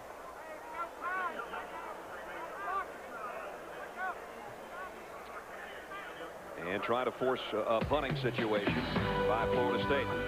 Tomorrow, ABC Sports has a great day of golf. Tees off with the final round coverage of the Buick Challenge at 3 o'clock Eastern. Then at 5 Eastern, join Mike Tirico for an inside look at Tiger Woods and the PGA Tour's top 30 money winners as they get set for the PGA Tour's end of the season classic. Road to the Tour Championship presented by Coca-Cola tomorrow right here on ABC. The Buick Challenge after 2 rounds. Heron and Perry tied at 13 under. Mickelson shot back in the top 30 as we were talking about. We'll go on to the Tour Championship, and Craig Perry in first place right now. If that stays, that would knock him up in that upper echelon, or at least in the top 30 to get him in. So those are the bubble guys trying to qualify. Lowry missed the cut, so he's got to sit around all weekend and worry. Understand our esteemed partner is to play in the Pro-Am. Yeah, one of those guys, if they make the cut, might be my partner on Tuesday in the Pro-Am. We send him our condolences. Here's a kick by Gwaltney. Taken at the 30. Duff got by the first wave. Pretty good field position. Close to the 45-yard line. So that timeout taken by Notre Dame, remember, was their last. But they're in good shape with 50 seconds left to try to do something here before intermission. You know, really in college football, you really don't need your timeouts like you do in pro, because every time you make a first down, the clock stops. To move the change, yep. And allows you to get up and get set for the next play. So Notre Dame trying to play for a halftime lead. First down at their own 45-yard line. Wilson's a single setback. 3 wideouts for Carlisle Holiday on a play-action bootleg. And he throws it away. Intended receiver was Omar Jenkins, number 80. But he was well covered. Tyrone Willingham, first season at Notre Dame. 2 times the Pac-10 Coach of the Year at Stanford. 51, 36, and 1 coming in. Been coaching for 25 years. And he's very quiet. And you may think he's a little smug and all that other stuff. He is not. He is very intellectual, very intelligent, and a great motivator. And there's a fire burning in there all the time. 2nd and 10. Holiday getting some pressure, hit from behind again. Alonzo Jackson again. First official sack of the day, even though Zoe got him and knocked the ball out of his hand earlier. They had that fortuitous bounce. And Alonzo Jackson coming to play today. Well, captain of the team today. Exactly. That's the bad news, the sack. The good news for Notre Dame, he didn't drop the ball. Alonzo says, yeah, my mom and sister always come to the game. Says my dad comes and he stays at my apartment. And we know his dad, Eddie, is suffering some health problems. And Eddie, we know you're watching your son. He is playing one heck of a ball game, and we wish you all the best. That play ended the half. Can Florida State end Notre Dame's unbeaten run? We've got 2 more quarters to figure all that out, because we've played a half and we're dead even. Number 13 Florida State 10, 6th ranked Notre Dame 10. And Notre Dame scored on a long pass play on their first offensive snap, and Florida State came back to tie it. Let's head down to Swanee. Coach Willingham, a very tough first half. As we back up, we don't want the band to get to us. Very tough first half, but it appears that both teams' defenses are putting the football game in the hands of the quarterback. Do you think that'll be the case in the second half? Well, I don't think there's any question. My biggest concern right now is we really haven't executed the way that we can. We've had some success, and then defensively we gave them, I think, really the one big play to let them get back in the half. So we've got to go back in and kind of restructure just a little bit, but really get ourselves ready to go for a hell of a second half. All right, Coach, thank you. We will look forward to that second half. Brad? All right, Swanee, thanks. Thanks, Ty. Halftime in Tallahassee. Record crowd, 10-10. It's been a capital good first half, gentlemen. Let's go to the Capital One halftime show. John and Terry in New York. Fellas, it's all yours. Brad, thanks a lot. Everything as expected. 10-10 is the tie. It's been a great game so far, and they have often said anyone could sit in this chair and do this job. A couple of pumpkins in there for Halloween. Door compact truck. Brahms chili es muy sabroso. The Florida State and the Notre Dame fans take a big, deep breath and go, we got 2 more quarters to go. First half, 10-10. Welcome back to Doak Campbell Stadium, everybody. Brad Nessler and Bob Greasy, along with Lynn Swan. And Bob, that first half, tough battle. You and I talked about it during the break. A lot of defense out there, but Chris Rick's playing as well as we've seen him play in a while. In the 2 years we've been covering him, as well as we've seen him, he's 5 of 6 on 3rd down conversions. A lot of the passes that have been that he's missing are the passes that have been dropped. Not his fault. He's keeping them in. This is one of the plays on that 20-play drive. Takes a photographer out.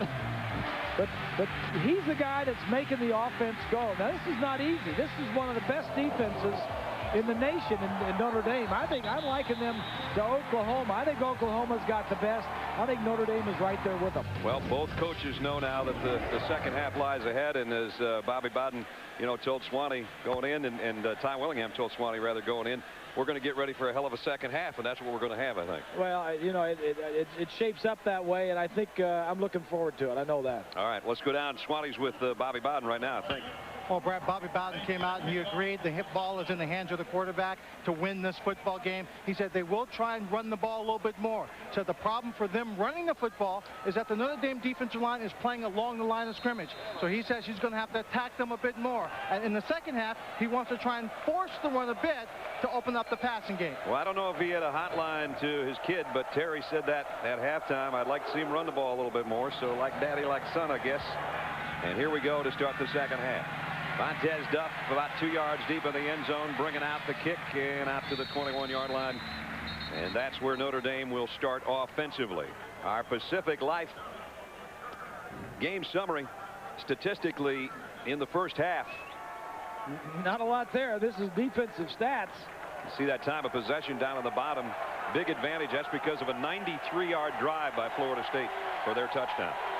Average starting position well in favor of the Irish. Two very fine tailbacks have found it very tough to run so far. Grant the single setback right now for the Irish, and he'll get the first carry of the half. And down he goes, and that just shows you what I'm talking about. He lost a yard. Kevin Emanuel made the tackle.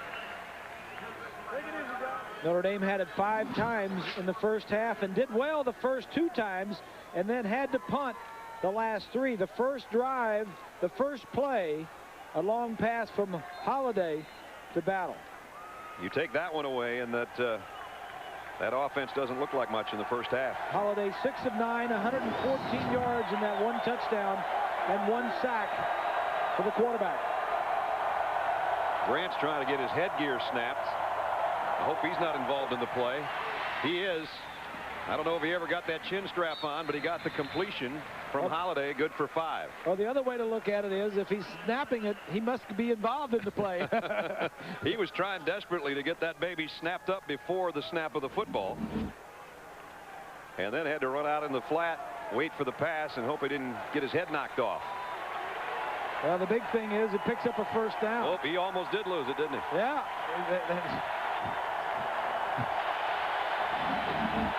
They're still working on it. Yeah. And he has to come out because of that. Chris Ura goes in to flank Holiday. 3 wide outs and a 3rd down and 6. Carlisle over the middle. Nice catch out in front for Jenkins. I don't know if he got the first down, though. Florida State was there to meet him. They gave him a pretty good spot, I think. He was hit immediately upon the reception and knocked backward, but the forward progress looks pretty good. Yeah, they're moving the chains. First down.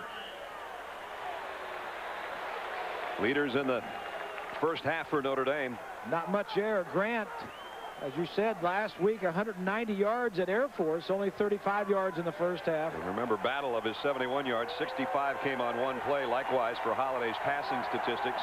A lot of that was the first offensive snap of the ball game. They've got a first down here, though, to open the 3rd quarter. Screen pass coming. And it's Wilson. And down he goes.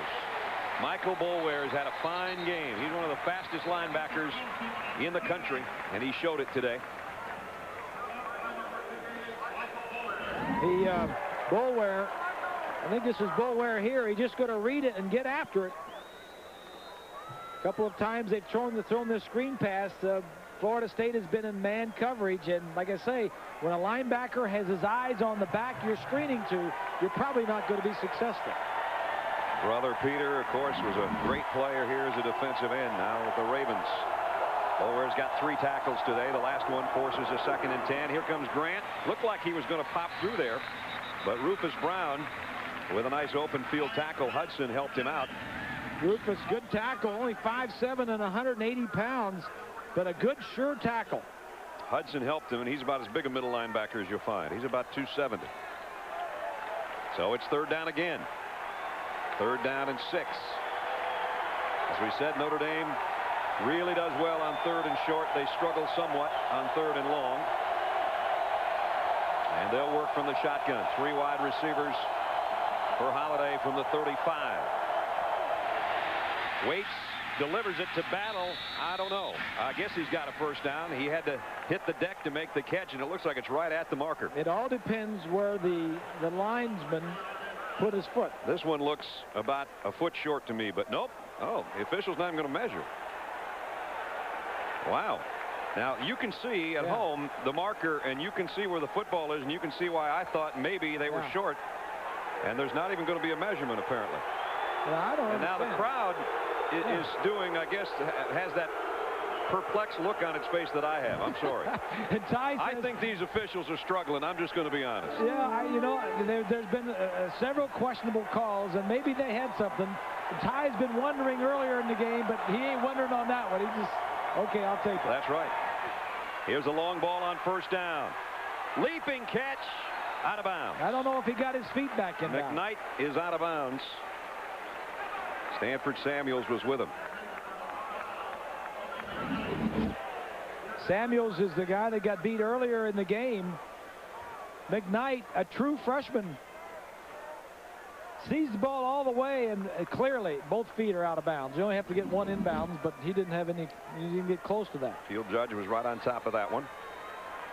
Second down and 10. Already the 8th play of the drive.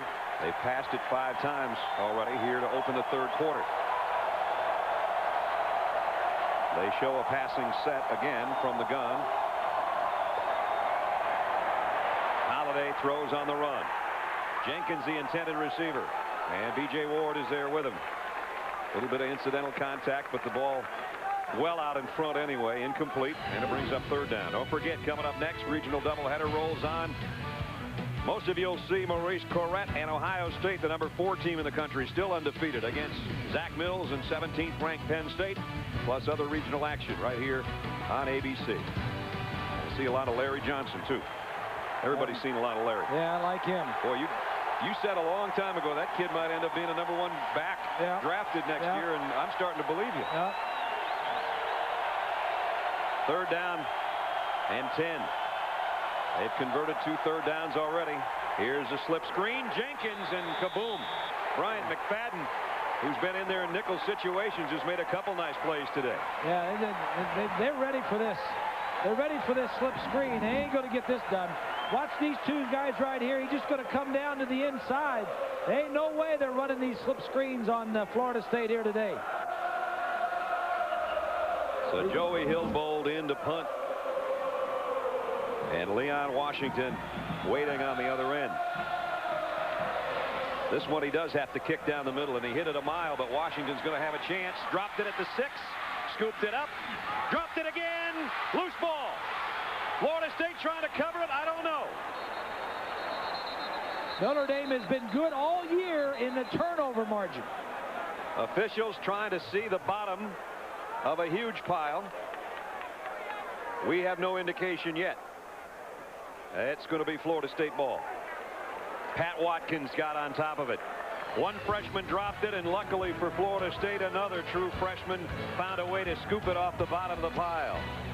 10-10 here in Tallahassee. I can't sleep, Mom. There are monsters in my closet. I have an idea. There, honey. Feel safe? Now the monsters are under the caravan. No, they aren't.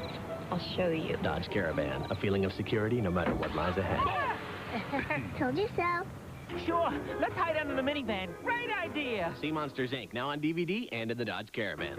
Get a no extra charge portable DVD or VHS player with any new 2003 Caravan, plus Dodge's 770 powertrain limited warranty.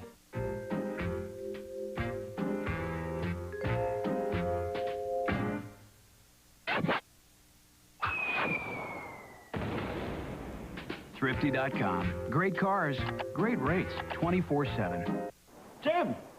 Hey, Mikey. Here's our TV, 57-inch widescreen. Looks even better than last week. Can we take it home this time? Therein lies the problem, Peter. The minute we take it home, I'm going to see it on sale. You know, with Circuit City's Price Match Plus, you don't have to worry about that. Huh. Don't worry, take it home. Because if you find a lower price within 30 days of purchase, we'll give you back 110% of the price difference. Circuit City, we're with you. Does this mean my video game system can come home too? Tread lightly, son-in-law. There are more traps lying ahead than in the deep woods of Montana. One false step, and she'll have your head mounted on her parlor wall. That's the right idea. Keep light on your feet, and you just might emerge from this encounter in one piece. Good thing there's also a light way to live, the high life.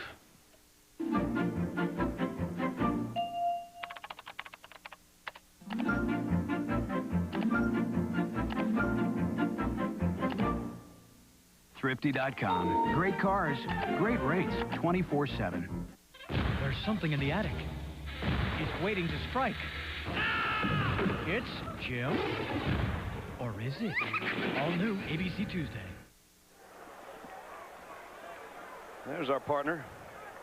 I would love to be the guy that invented duct tape or gaffer's tape. That's the camera Chris Ricks ran into earlier. That stuff will work for anything. We taped a door shut in one of our trailers down behind the stadium yesterday with that stuff. First down. Second time they've had to start inside their own 10 for the Seminoles. Jones has had to work for every inch today. He did get about 5 yards on that one. We'll have second down after we check in with John in New York. Brad, the Canes in a bit of trouble against West Virginia. They can't stop the run. Rasheed Marshall takes off and goes 13 yards here. Scores easily. Over 200 yards rushing already in this one. They had that just about at halftime. And the game's tied at 17 apiece, Brad. And remember, West Virginia of the schools in the Big East, not considered the better of the rushing teams. Remember, Virginia Tech's on that Miami schedule December 7th. Oh, are they really? Here's Jones trying to go outside. Flags down. We're going to have a holding call on the Noles.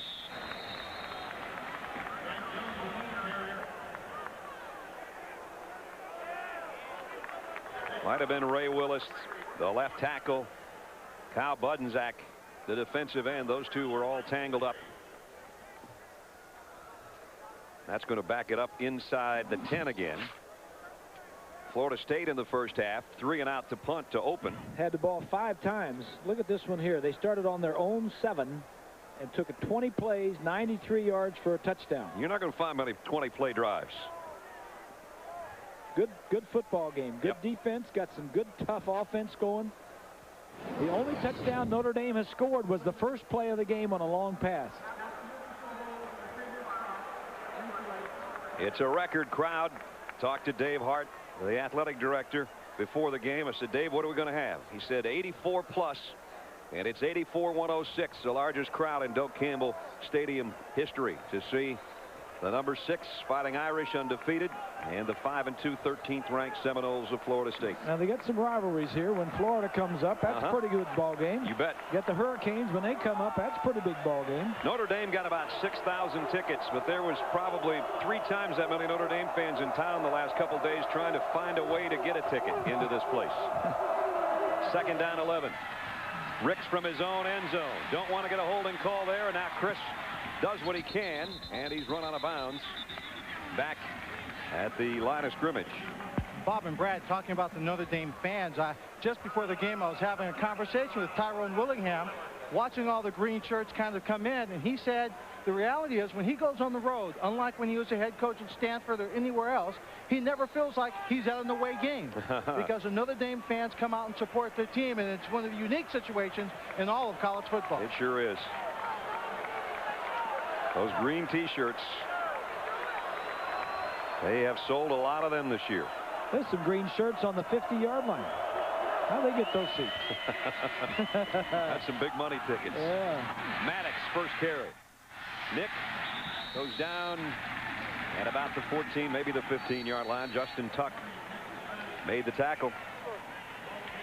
And it's time to give it up. Another punting situation. 4th time it's been 3 and out for Florida State, so the Notre Dame defense does its job. And the holding penalty, remember, kind of dictated what Florida State could and couldn't do that time when they got the ball with bad field position to start with. There's a look at Duff. He's already returned a punt for a touchdown this year. 76-yard punt return. They got some heat on Gwaltney, too, but he hung one up there pretty well. Duff from the 43. Nice job to get down there. Jared Hetzel. Good coverage. Made the tackle. 8:40 to go. Third quarter, still tied 10-10. The original and at this year's Tostitos Fiesta Bowl or the Nokia Sugar Bowl in the Dodge BCS Ultimate Tailgate Challenge. 10-10 Notre Dame and Florida State with 8:40 remaining in the third quarter. And this game's brought out some celebrities. There's one of my partners, Dick Vitale, and his granddaughter, Sydney. And you want to get Dick talking, it doesn't take much, but just say something about his granddaughter. That'll get him going a little bit. That's a Notre Dame cheerleading outfit she's got on. Yep. Lorraine and Terry, his wife and daughter, are sitting right in front of Dick there. Well, Lorraine's going right to heaven, boy. Yeah, you got that right. Oh, partner. boy. Yeah, she is already a saint. That's all cut and dry. Of course, Dick's two daughters both played tennis at Notre Dame, and both of his son-in-laws were involved in sports at Notre Dame. Here's Grant. Whoop. Wow, what a hit. Rufus Brown, as Bob said earlier, he may not be the biggest guy, but he's playing like it today. Yeah, and you just can't run wide. They've got too much speed. The Seminoles, too much speed going wide. They're going to try and run this to the wide side of the field. Some penetration inside, and then number 7 gets up there and says, hey, Lopinski, I can take you on. As long as I got my other 2 players inside, you ain't blocking me. He might be a big old senior fullback, but I'm going to put a hit on somebody. Loss of a yard. Second down 11. Grant's only got 37 yards on the day. Halliday looks right, comes back to the left. Too far in front of his intended receiver, Maurice Stovall, the big target at 6'5". Let's check in with Lynn. Hey, Brad, you were talking about the T-shirt. Right here, your friend Dick Vitale has it. It says return to glory. They expect after this ball game that Notre Dame will have sold 90,000 of these shirts. At the end of the year, over 107,000. That means 400,000 to Notre Dame needy students fund throughout the year. I would talk to Dick right now, but I don't think he can hear me. I guess you would say that T-shirt sale is awesome, baby. We don't have time for that. Third down 11. Halliday has time. It is intercepted by Pope. No, he dropped it. Kendall Pope had it and dropped it. That's the thing Florida State has not done this year defensively, is get the turnovers and help their offense.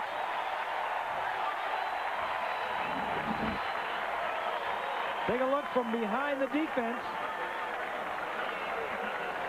Pope is going to be right here. And if he doesn't get a hand on this, this is a completed pass, I think. Right there. Exactly. He didn't see Pope. Battle was waiting on it. Pope got a hand on it, but couldn't hold it. And the punt by Hilbold is not a very good one this time. Spun it off the side of his foot out of bounds on the far side of the field at about the 30. Where are they going to walk it off to? 34-yard line. Only a 23-yard kick. ABC Sports presentation of college football. Brought to you by Dodge. You can take life as it comes, or you can grab life by the horns. Dodge. Nivea for Men Aftershave Balm. More evolved skincare. Pacific Life. Annuities, insurance, and investments rely on the strength of Pacific Life. And Sprint. Introducing PCS Vision. Clearly a whole new way to look at wireless. Chief Osceola looking on to the Florida State offense. Better field position than they've had most of the day. They work from the 34-yard line. It is their best starting field position. Play action on first down. Rick zips it, and this one is intercepted. Picked off by Watson, the middle linebacker. Watson picking up a convoy down the sideline. Out of bounds at the 23-yard line. This is where the defense has turned it over for the offense of Notre Dame. 5 times the defense or special teams have had an interception or a turnover for a touchdown. He didn't even see him. Trying to throw it around him. Watson do a nice job. And now just patience. Let the guys get in front of him.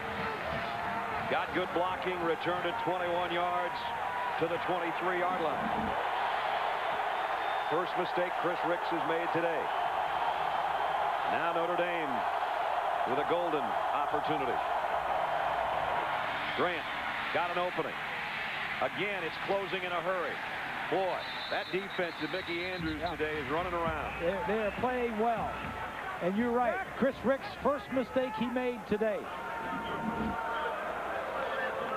5th interception that he's thrown this season. He's the guy, I think, that's going to mix it up and make the tackle. Yeah, he's not laying back, is he? Nope. He helped on it anyway. You know, you said 5th interception. You know, he's played 8 games. This is their 8th game, so he has not thrown many picks this year.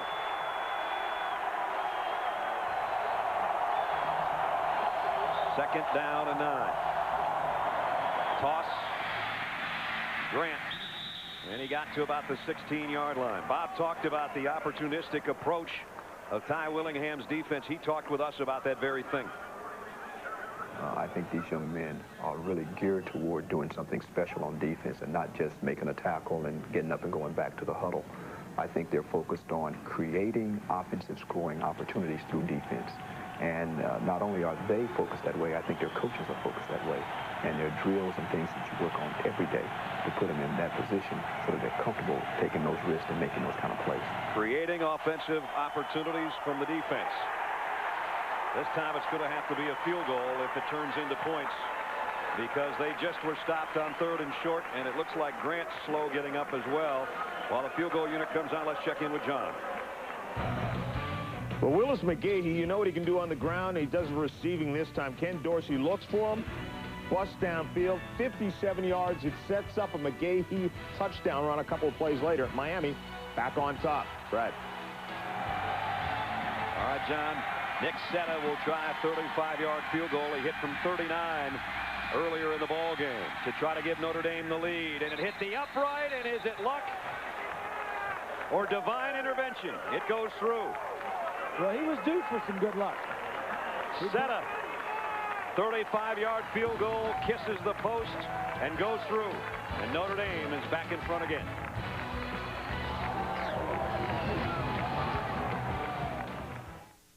Long, you can bet. He lost 3. Well, that defensive line, the defensive front, they're slanting one way. There's a lot of different games. They slant one way, slant another way. Take a look here. That all the other teams that run the football, only Purdue ran for over 147 yards or thereabouts against them. Air Force was the leading rushing team in the nation and couldn't get more than 104. 5 times today they've held Florida State to no gain or a loss, including that last one, which now sets up 2nd down and 13. Ricks from the shotgun. His last pass was intercepted. Chris is going to take off on his own on this one. And fumble! Loose ball! Montez Duff's got it! Yep. The opportunistic defense of Notre Dame. They're always looking to strip the football. They've gotten 21 takeaways before this game, plus a couple more in this game. Quarterbacks shouldn't be twisting and turning out there. Glenn Earl, I think, is the guy that puts the hit on right there. Right there. Knocks it out, and they're always looking to knock it out. And Duff scoops it up at the 2-yard line. Bob and Brad, a lot of quarterbacks sometimes when they're on the run make that mistake. They're trying to pick up maybe a little bit too much. Ricks is playing a very good ball game. Maybe he just tried to take too much onto himself, himself open for a hit and a fumble. Good point, Swanee. So now it's 1st and goal, Notre Dame, leading by 3 at the Florida State 2. Holiday, pitch on the option to Grant, touchdown. 2-yard touchdown run by Ryan Grant, and the lead about to become 10. Nice call by Bill Diedrich, the offensive coordinator. The first option we've seen today. Says, I like that. Give me the ball inside the 10-yard line every time, and I think I can score. Coming in, Notre Dame had 78 points off turnovers or following turnovers. They have added 10 here in the last minute. Extra point by Setta is good. And a penalty marker down, and we might have roughing the kicker.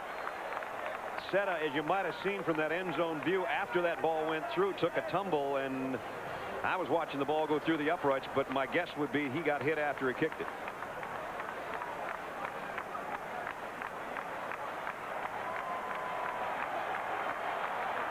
Steve Pammon is the referee in the white cap in the middle. And let's see what the call is.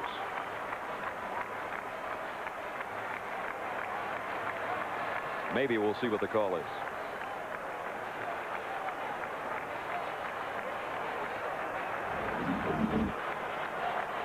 Here comes the touchdown again. As Bob said, first time the option's been used all day. Couldn't have picked a better time for it.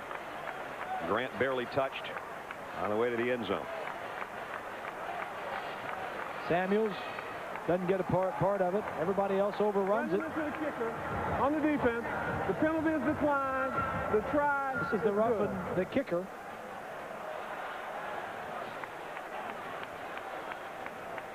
And there you see Seta go down. So the penalty was declined and they take the point. That's what all the discussion was about.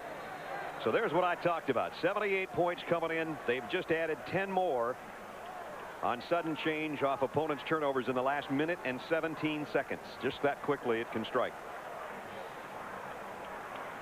Florida State, Bobby Bowden's team, 2 turnovers today, both in their own territory, an interception and a fumble.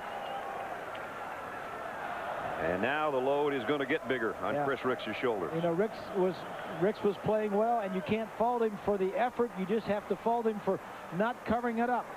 You're out there, you've got 3 or 4, you're by yourself. You got 3 or 4 defenders there. Just cover it up and get down. I'm with Swanee. I think he's taken too much on himself again, and that's when he seems to get in trouble.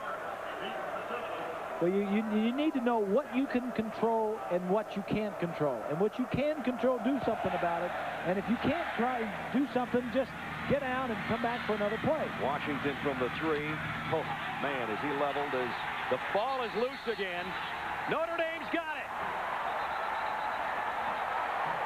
Brandon Hoyt's on top of it. It's starting to snowball here against Florida State. Well, this happened against Purdue as well. Yes. Following a defensive score, they turned right back around and popped a kickoff return loose. They just did it again. Don't think this is just happening this way. They teach and coach the guys to go in and strip these balls. The defense, they do it. The offense, the hard hits. I think Hoyt, even though 3 guys were there to make the hit, I think he's actually the guy that made the hit, and he recovered the fumble as well. In the red zone again. At the 17 of Florida State. Grant only got about only picked up a yard at 2nd down and 9. Now, this thing works both ways. Florida State defensively now say, hey, let's knock it out of their hands. Right. And pick it up and go the other way. Well, remember when Alonzo Jackson knocked it out of Holiday's hands earlier, it was a one-hopper right back to Holiday. Right. That's the difference so far, the turnovers. Bobby Bowden talking to his son and offensive coordinator Jeff, saying, son, we get this ball back, we got to do something with it. First, they've got to get it back or prevent another touchdown. That's what they wouldn't need here. And Holiday will take a timeout for Notre Dame. So 3 turnovers in 3 minutes and 29 seconds has Notre Dame in the driver's seat here in Tallahassee. We'll take a look at our Dodge defensive playbook. Now, it's going to be just what we've been talking about. The quarterback is going to take the ball and get outside the pocket. Let's go ahead and start this and watch what I'm talking about. Now, when you're outside the pocket, all right, everything's all right. Now stop it right here. Now you've got 3 white shirts that are coming up against you. Just cover it up and don't get hit. Cover it up and take. You know, defensively, you come up and knock the ball loose, and you're trained to do that, especially on a quarterback. You got 3 guys out there. The first guy takes a shot, and if he misses the ball, you got 2 more guys there to tackle him. And as you said, you've got to know when to get down, and as Clint Eastwood used to say, as Dirty Harry, a man's got to know his limitations. 3 plays in a row, Florida State has lost the ball, and the defense has come out and knocked it out. 84,106, record crowd at Doak Campbell Stadium. They're stunned by what they've seen in the last 3.5 minutes. 3 turnovers have turned a 10-10 tie into a 20-10 Notre Dame lead, and they're threatening to add more. They're threatening to blow it out right here. 2nd down and 9. The ball's at the Florida State 16-yard line. Pump. The throw to the corner. Incomplete. Omar Jenkins way out in front of him as we check in with John Saunders in New York. John? Brad Moore from West Virginia, #2 rushing team in the nation, as we're going to take a look at them instead of Terry and I, but we're here prepared. That's Quincy Wilson from a yard out. They missed, though, the point after, so Miami's lead is at 24-23, and Iowa has a lead over Michigan, trying to knock them from the unbeaten ranks in the Big Ten. Brad. Nice to see you guys in your shirts without your coats. Yeah. Yeah, we like that. Be a huge win for Iowa. 3rd down and 9. Holiday, plenty of time, goes to the end zone. Jenkins, touchdown!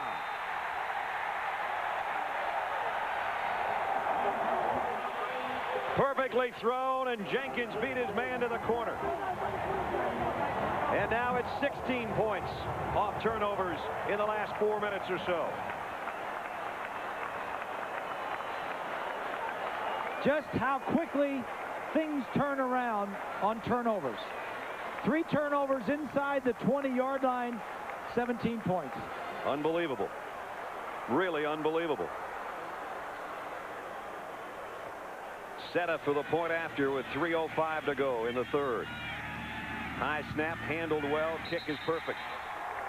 Notre Dame's record still perfect, and they're only 18 minutes away from keeping it that way. First touchdown catch for him this year from 16 yards away. Let's take a look. They're looking for the slip screen. These 2 wide receivers are going to come down to the inside, but it's the 3rd guy in that's going to come down and break deep to the outside. The defensive backs are looking, expecting it. Look, they got it all covered. These guys are covered. This guy's covered.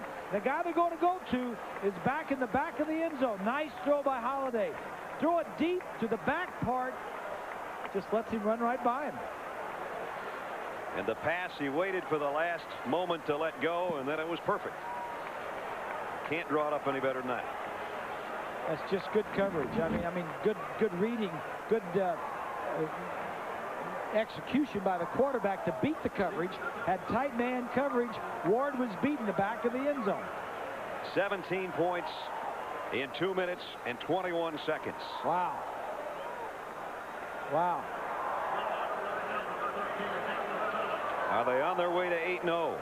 Still a lot of football left, but now Florida State knows that it's going to have to go back to the Florida State football that we've all been watching seemingly the last 15 to 20 years, and that is they're going to have to get in the air to get back in the game. Gardner on the kick return. Tallman Gardner, fastest guy on the team, but he can't get around the corner. And again, inside their own 20, and again a flag is down. And let's see if we got another illegal block. We do. So again, Florida State is going to have horrendous field position from which to start. But Florida State has been hit and has been bitten the same way. Illegal block in the back, above the waist, receiving team. Half the distance to the goal, 1st down. Same way all of their opponents have been bitten. There it is. There, right there.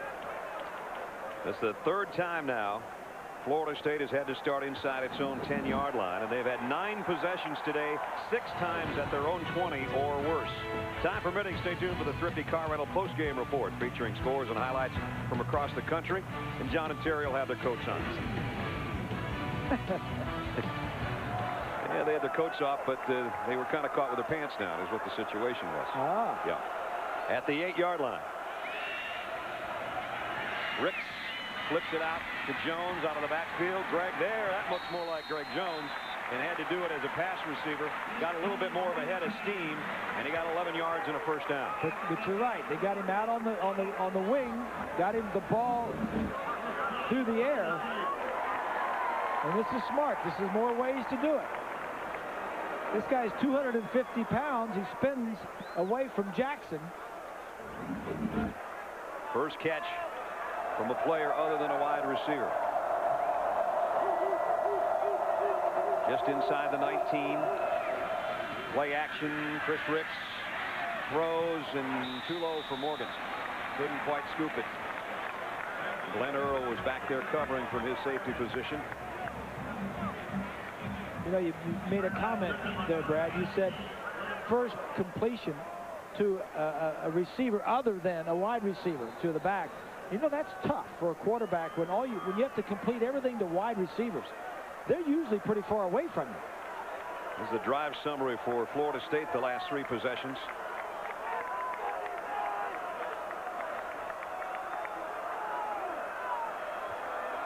So at the 18 from the shotgun. Flags are down. Chris Ricks throws on the run. This one is caught at the 31-yard line. Would be a first down, but again a penalty marker at the snap. Looks like it's going to be against the Seminoles.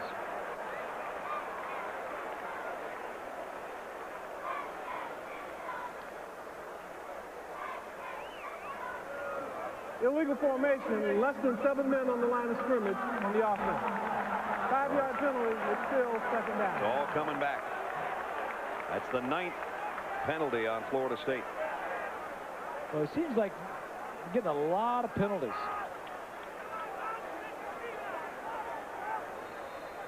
First quarter, we were pretty much penalty free, and now we have a bunch of them.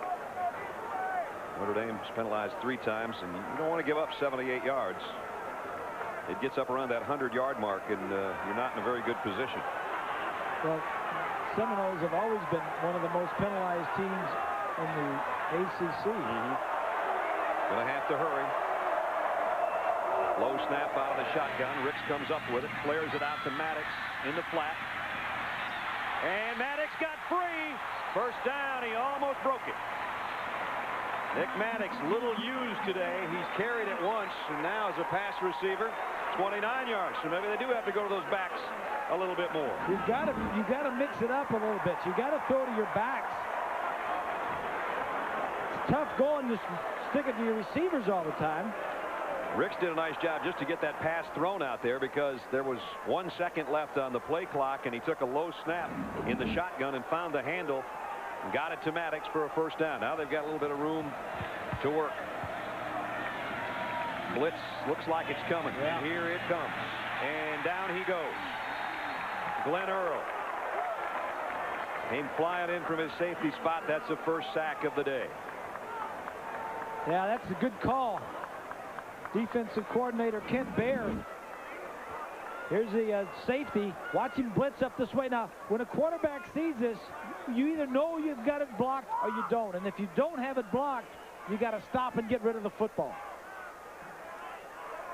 Earl known as one of the big hitters on this defensive team, number 19. That's Kent Baer, the defensive coordinator.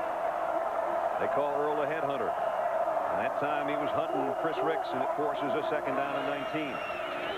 Chris steps up in the pocket and fires complete. Anquan Bolden. And Bolden's got it back across the original line of scrimmage, and he's out to about the 43-yard line as we check in with John Saunders in New York. Miami bouncing back once again. They can't stop West Virginia, but Mountaineers can't stop them. Ken Dorsey, 11 yards to Andre Johnson, but Miami does West Virginia a favor by giving it back, missing their own extra point. 30-23. Iowa has just scored against Michigan, 23-9. The point pending. You'll see it. Kick is up, and it's good. Iowa huge right now at the Big House. Ricks thrown incomplete. Montez Duff was covering for Fonzo Thorpe, and Florida State's got a fourth down here. And they've got to kick it away. Notre Dame defensively playing a lot of different coverages. They're playing some double coverages. They're playing some short and deep. They're playing in and out on the wide receivers. So out comes Chance Gwaltney to punt. See if they put any pressure on him. They're playing now with a 17-point lead. He kicks it a mile in the air. Fair catch. Whoa. Flags are down. Ball is loose. His own man hit him. That's what I thought, too. Now, they call a halo violation here. I'm not quite sure how they're going to call that because it was a Notre Dame player that ran into him. Leon Washington saying, I didn't do anything. Well, maybe he did. He's pushing the man that's trying to protect the punt returner. See, they may wave this off.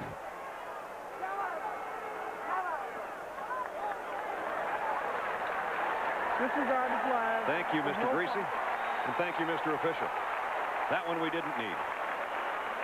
3/4 goes Notre Dame's way. Boy, did the third quarter go their way. It's 27-10 Irish. An ABC Sports presentation of college football returns after this message and a word from our ABC stations. I can't sleep, Mom. There are monsters in my closet. I have an idea. Weather when you want it at KLTV.com. Sort of an alternative version to the Seminole tomahawk chop a little bit. Into 3/4 Notre Dame now. Remember, the last 3 times they had it, courtesy of their defense, 7 yards, 2 yards, and 17 yards, accounting for 17 points in 2 minutes and 21 seconds. That's why they lead as we enter the 4th quarter. Brad Nessler, Bob Greasy, Lynn Swan, and our ABC crew at Doak Campbell Stadium. Grant on the ground. Got a couple. Travis Johnson off the bottom of the pile. So now Notre Dame can do what Notre Dame does, and that's run the football. Well, and Tyrone says, hey, just be patient. Just be patient. Offense, don't get out of your character. Remember who we are. We can't do this. We're not going to try and do the things we can't do. Just do what we can do and be patient, and we're going to get some help. And the defense came by and helped them with 3 turnovers. Florida State would like to return the favor. If their defense could come up with a big play. Grant, they try to strip it from him. It won't come free. And he's got a first down, it appears. They move the sticks. So Grant and Jones both have had a lot of trouble running the football today. But that's one of his better runs, and he has a first down out at the 16-yard line. 56 yards on 16 carries. And again, Notre Dame has not been known for putting up a lot of yards on offense or through the air. So Seminoles are just stacking up against the run to stop the run and force them to try and play left-handed. Notre Dame takes a timeout with 13:52. We'll take one as well. 4th quarter, Notre Dame in front, 27-10.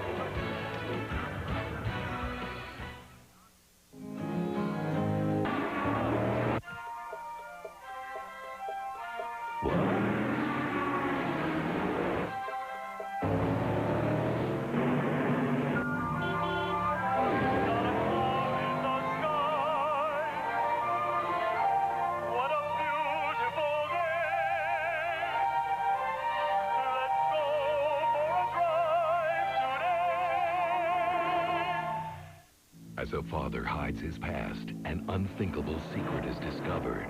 What happened to me? That will change everything she believed. A new Alias, ABC Sunday. Florida State hoping for a way to get back in the football game. In just a couple of minutes' time, they are out of the football game. 27-10. 1st and 10. There's a big hit. Tony Benford says hello to Ryan Grant. And that's what Florida State needs. They need some big plays. They need some turnovers for their defense to get their offense back in this thing. Ryan Grant took a big pop, and it took him a while to get up from that one. And that could have been a fumble because as soon as he gets the ball, unexpectedly he gets hit. You don't expect to get hit that quickly from a defensive lineman. Grant, the guy that took over the starting tailback duties when Julius Jones was dismissed from the team over the summer due to academic problems. 2nd and 13. Holiday. He's in trouble, and down he goes. Travis Johnson and Alonzo Jackson are there. Florida State's defense trying to do its job. Well, their defense has played well today. It's just the turnovers. Take a look from behind. This is not what Notre Dame does best. Of course, nobody's going to do well when you got a You got a wolf in the hen house. That's right. You got one of those defensive guys right there, nobody blocking him. Sacks this season, 26 now. Jackson has 2 of those today. He also forced a fumble, but it bounced right back up to Holiday. So Zoe's done his job. Holiday takes off, quarterback keeper. He can run, cross the 20. He might have gotten a first down. He had a long ways to go. Take a look at it.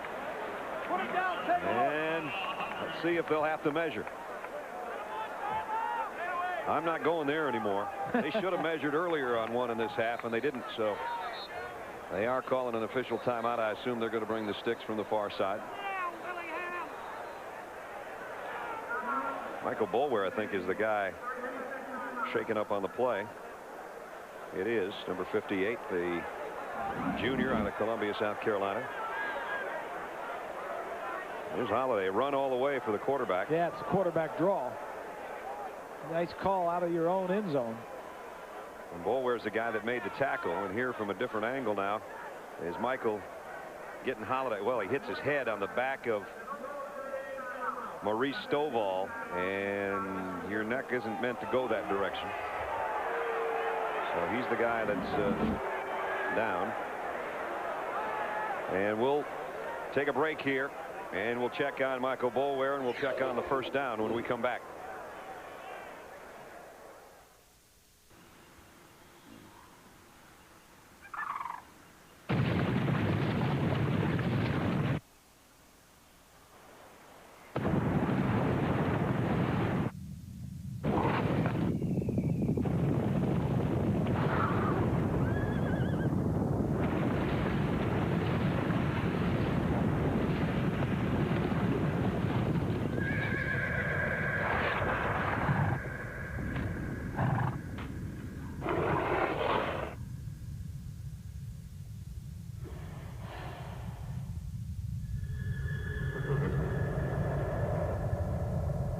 Obviously, the new Silverado is here.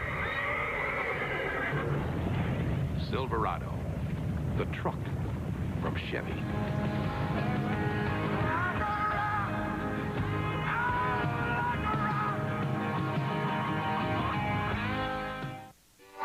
There's a light in your soul that says you're one of a kind.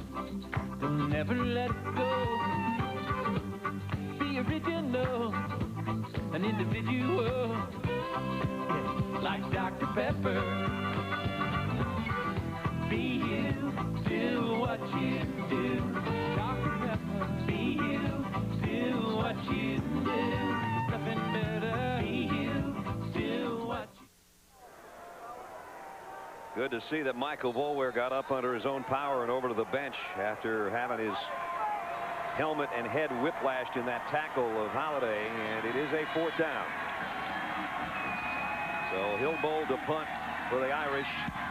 Washington on the other end has fumbled a punt today and fumbled a kickoff return. He just stays out of the way of this thing, and the Irish will down it at the 25-yard line. A 50-yard kick with the roll included. As we take a look at our Pacific Live game summary, Chris Ricks trying to throw the deep end, and Courtney Watson, the middle linebacker, was there, returned to 21 yards.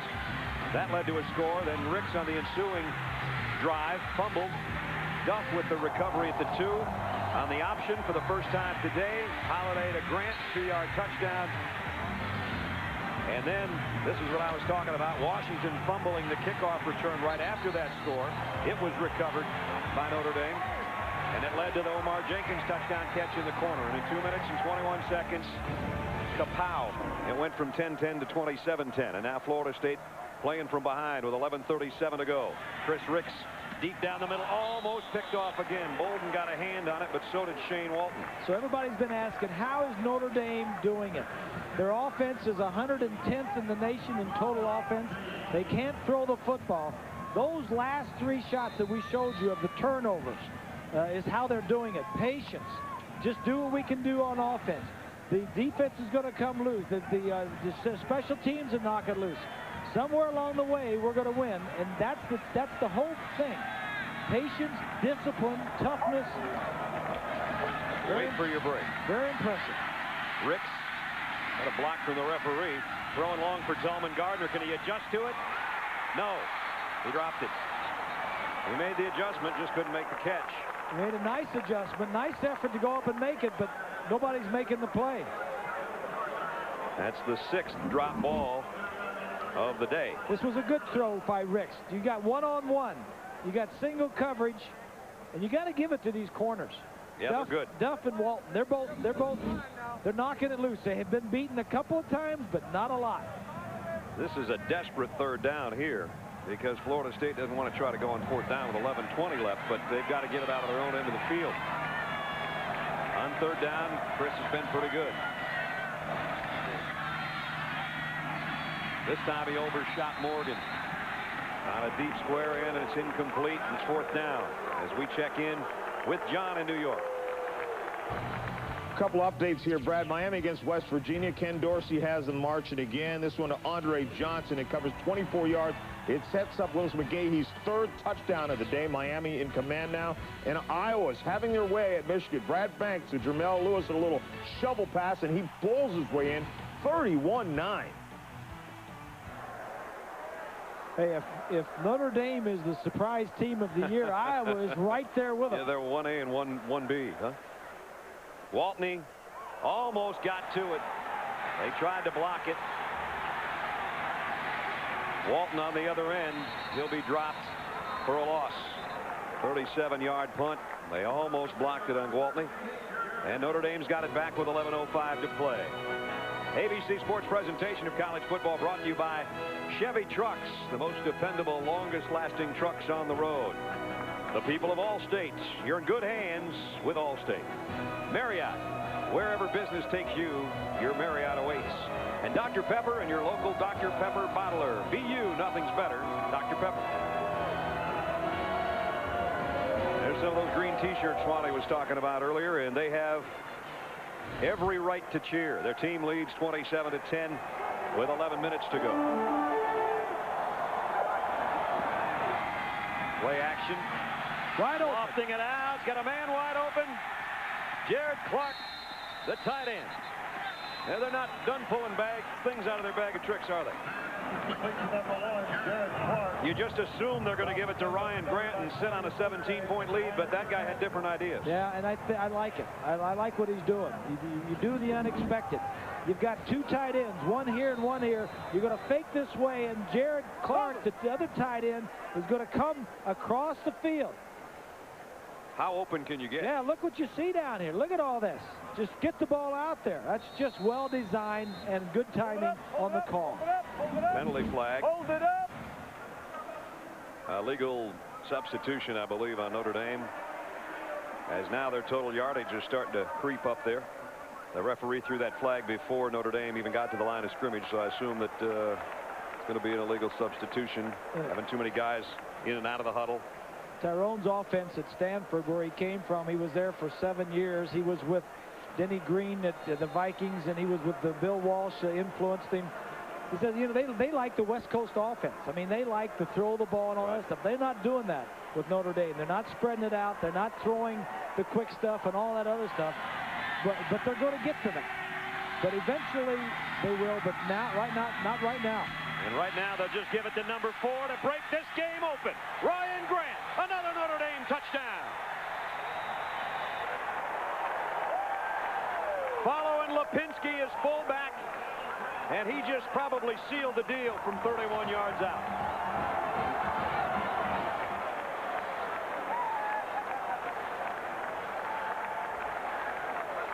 I'm starting to believe, partner. All right, here's Lipinski. He's just going to lead him to the left.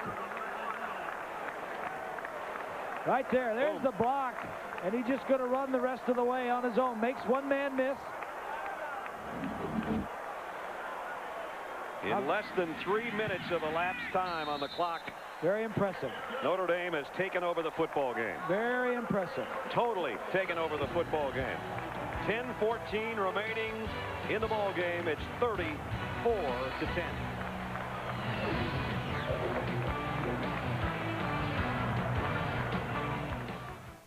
Agent Alex Scott will be given his match. Michael Van Madden here for Monday night. The biggest crowd in Florida State football history.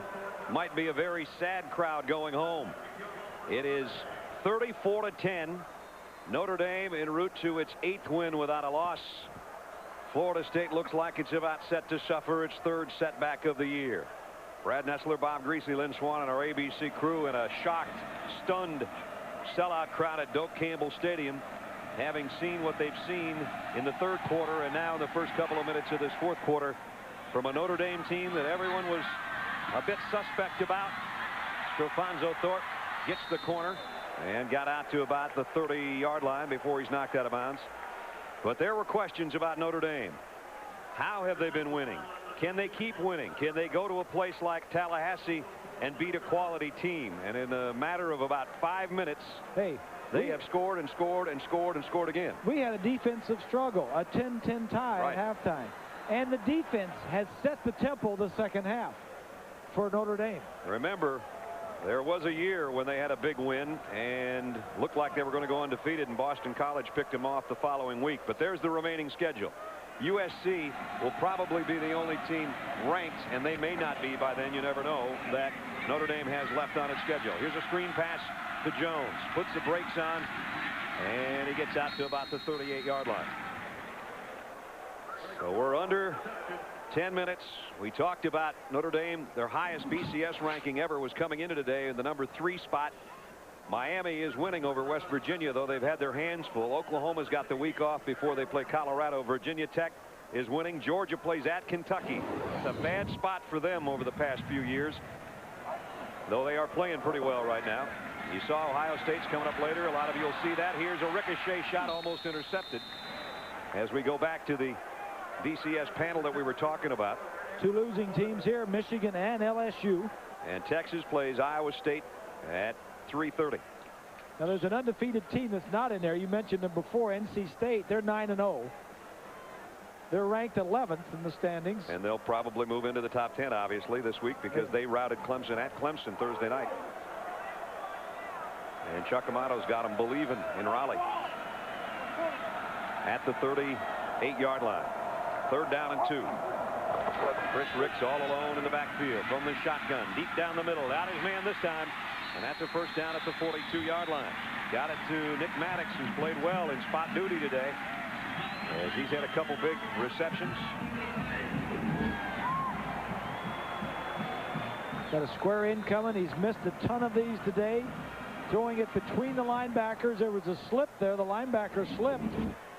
Or he may have had that one. 7 times today in 11 possessions, Florida State's been held without a first down. They get the first down there.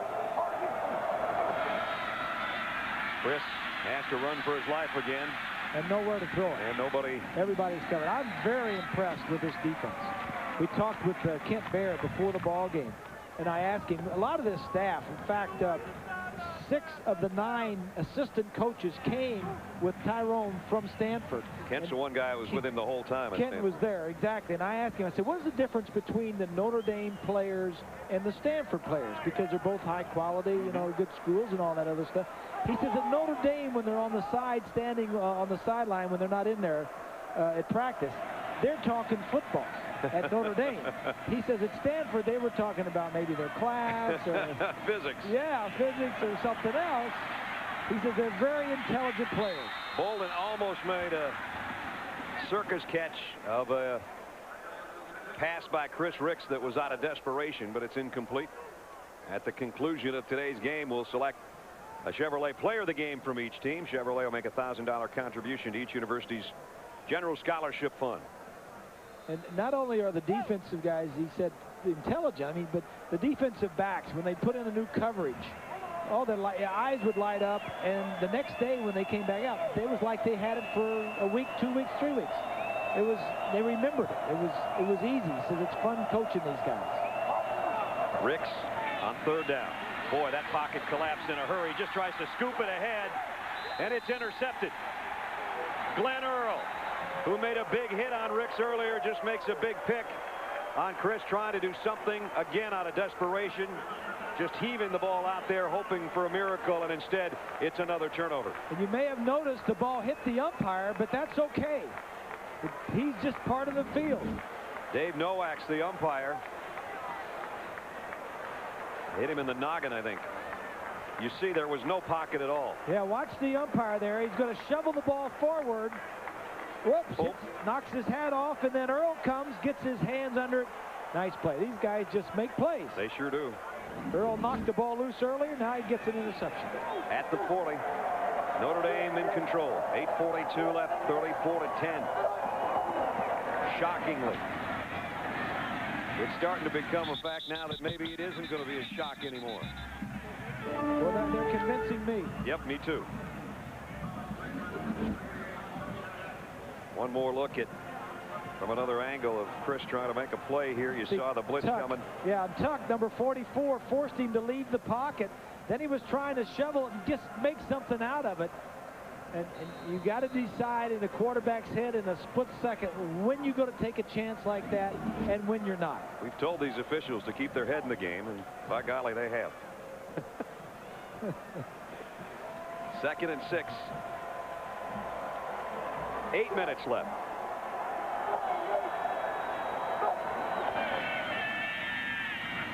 Wilson trying to take it wide.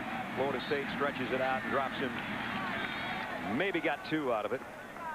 Well, let me ask you something, partner. We've seen some good teams. Yeah, we have. We saw Oklahoma. A couple weeks ago, we saw Miami and Florida State, and we saw Miami beat Florida State. We saw Oklahoma, and now we've seen Notre Dame, who we didn't think was deserving of the high ranking. Now, granted, they don't do it real pretty on offense. But when you look in the loss column, there's nothing there. Exactly. I mean, when they do it, they do it. You know, Tyrone just sits there. He's very quiet. He says, hey, we just do what we can do. Each week we'll see what our offense can do. And it's not pretty, and it's not what it's going to be next year and the year after that. They're probably in about the 30th percentile of what their offense might look like a year from now. Exactly. But here comes a guy that certainly helps the cause. Grant, who was slowed for much of this game, is starting to wear on the Florida State defense. He had a 31-yard touchdown run a little while ago. He just ripped off another first down run. And for a guy who gets up after every play like Jim Brown used to, he's starting to warm up. This offensive line for Notre Dame was all veterans, juniors and seniors, 4th-year juniors and 5th-year seniors doing a great job up front. In fact, the starting team for Notre Dame, including the kickers, 23 of the 24 players are juniors and seniors. So when Ty and his staff came in, they lost Julius Jones, who they didn't think they were going to, and they lost Fisher from last year, and Javin Hunter and Gibbons and those receivers and all. But they had a very veteran ball club. The cupboard wasn't bare, that's for sure. Pickup of about a yard as we're approaching 6 minutes. Coming up next, regional doubleheader will roll on. Many of you are going to see another undefeated team, Ohio State. They'll battle Penn State. Other regional action, Iowa State and Texas, USC and Oregon, Virginia and Georgia Tech. Virginia, a team in the ACC that's ripped off 6 straight wins. USC hasn't beaten Oregon in about 5 years, I don't think, have they? And Iowa State, after getting thumped by Oklahoma, what will they do in Austin? Those are some of the questions we'll have answered. We'll also see if Ohio State can remain in the group of unbeatens. It's pretty apparent now that Notre Dame will stay there. That's Jerome Carter, who's down. We'll take a quick timeout too. With 6:15 left in the ball game. Here he comes. Ultimate DVD action. No more foreplay. We've got your number. Own the 007 Special Edition DVDs now. Another new car, huh? Well, 124,000 miles. That's my status symbol. Take pride in your odometer with Valvoline's Max Life. It helps keep higher mileage engines running for a long time. Still working on Jerome Carter on the field, shaking up on that last play. We've got 6 minutes, 15 seconds remaining in the ball game. If you're just joining us, it's all Notre Dame right now. 34-10, a third quarter that completely turned a tie football game into a lopsided, soon-to-be rout, it appears. And they've got second down at 10. The Irish at the 48-yard line of Florida State.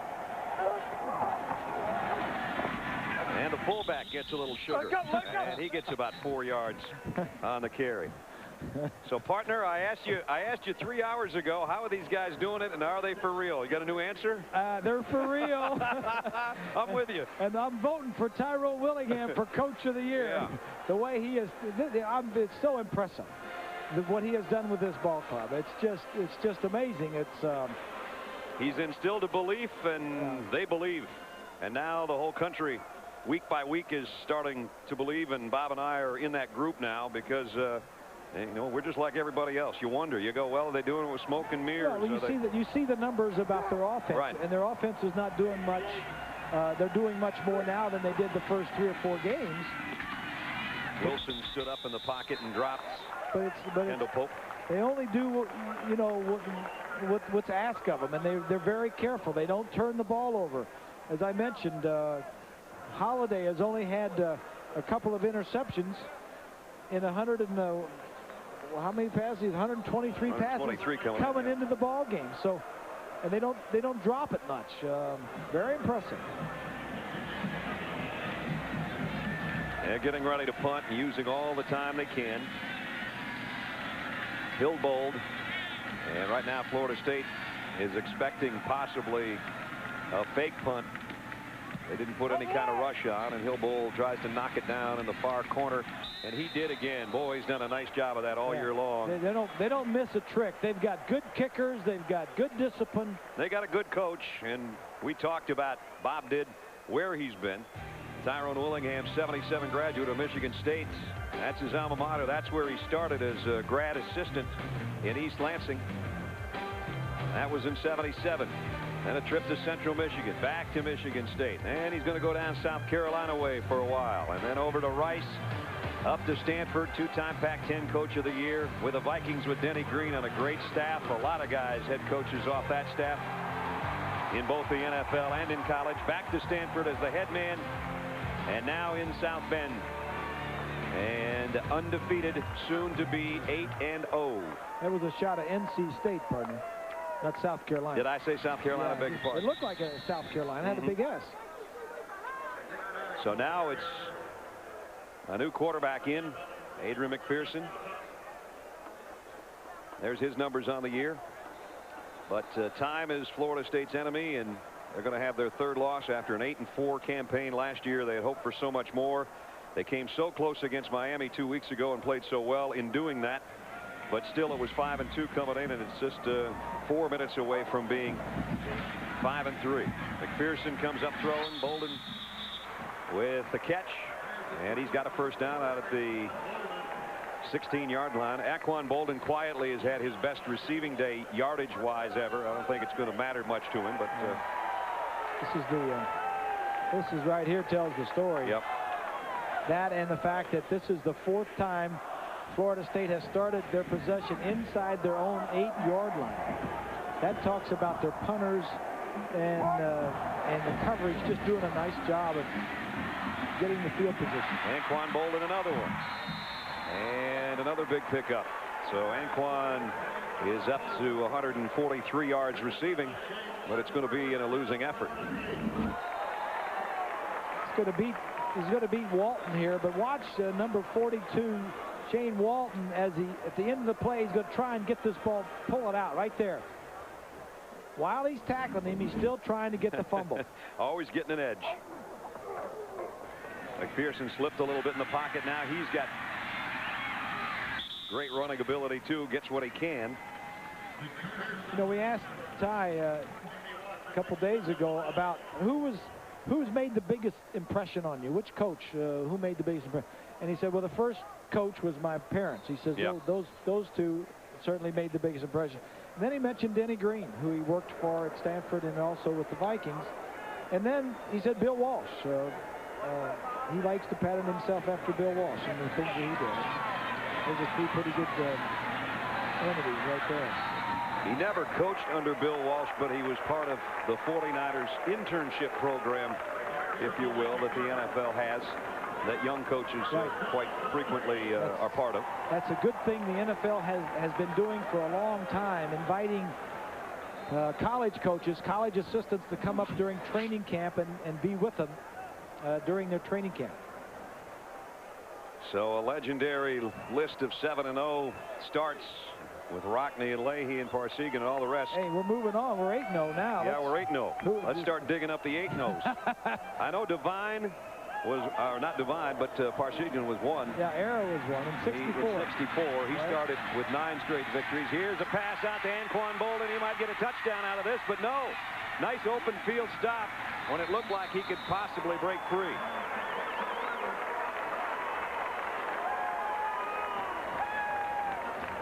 So another 27 yards for Anquan Bolden. He hasn't given up, and neither has Walton. The inside receiver, number 4.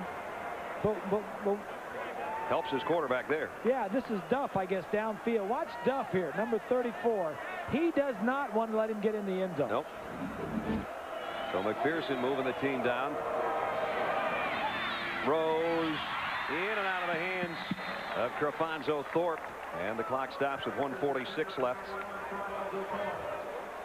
We talked about before that last snap, though, about Tyrone Willingham. Bob mentioned Ara Parsegian in 64 went 9 straight wins. And Jesse Harper back in 1913 won 7 all in 1 year, and the first 2 of the following season. So in 1913, 1914, and now Ty Willingham joins a bunch of legends to start a Notre Dame coaching career at 8-0. Man, who would have thunk it? I'm telling you. McPherson down the middle. Morgan, tough catch. Again, he holds on to the tough one. And he's going to get lucky if a flag doesn't fly again.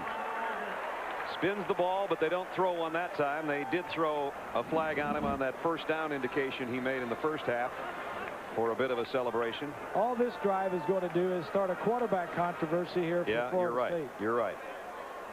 And Chris Ricks played as good a first half as we've seen him play in a long, long time. Don't forget doubleheader coming up. Those are the games you'll see as we wind down the last minute 22 here. Adrian McPherson back to throw to the end zone. Did he get in? Yes, he did. Touchdown, Anquan Bolden. So Florida State not quitting. They're not going to win it, but they're not quitting. Nice drive by McPherson. Very nice drive. He hasn't played a lot, but he's a talented young quarterback, and I'm sure, like we said, it's going to start some people talking. Bolden is big. I mean, he's a big receiver. All you have to do is break the plane with the football to score the touchdown. Extra point is good, but still Notre Dame's got Florida State doubled 34-17. You can bet that there's an onside kick coming here in just a moment. Our Chevrolet players of the game. Glenn Earl today had 11 tackles, a sack, and an interception, and he forced a fumble. That's part of that Notre Dame defense. And Anquan Bolden, a career high, 9 catches, 175 yards, and he just caught a touchdown. In recognition of their efforts, Chevrolet will make a $1,000 contribution to each university's general scholarship fund. I want to thank all the folks that helped to bring you the ball game. Our statistician is PTR, Pat McGrath. Our spotters, Clint Deans. Our assistants to the producer, Tommy Hall and Ross Malloy. Steve Fennick, our associate director. Associate producers, Eric Posman. Randy Hargrove, our technical director. Our congratulations, by the way, to our director, Steve Bime. He and his lovely wife, Linda, with twin boys. Getting a lot of sleep. You ain't getting much sleep. We're seeing some good pictures, though, with the guys. Yeah. Our producers, Bruce Clark. Coordinating producers, Bob Goodrich. Senior producer of ABC Sports is Bob Toms, and the executive producer of ABC Sports is Howard Katz. Chris Ricks sitting all by himself. A great first half. Maybe tried to do too much on his own in the second half. A couple of turnovers, one a fumble, one an interception. That led to some quick Notre Dame points. And now with the onside kick coming up, Chris's day is done. It's all a part of the maturing process for a young quarterback. Here's Baithia's onside kick. Florida State's got it on the run. It's Bolden. Wait a minute. The whistle is blown. I don't know why. It went far enough, didn't it? Was it offside? Were they offsides? Well, that could be. Well, let's see what we hear this time.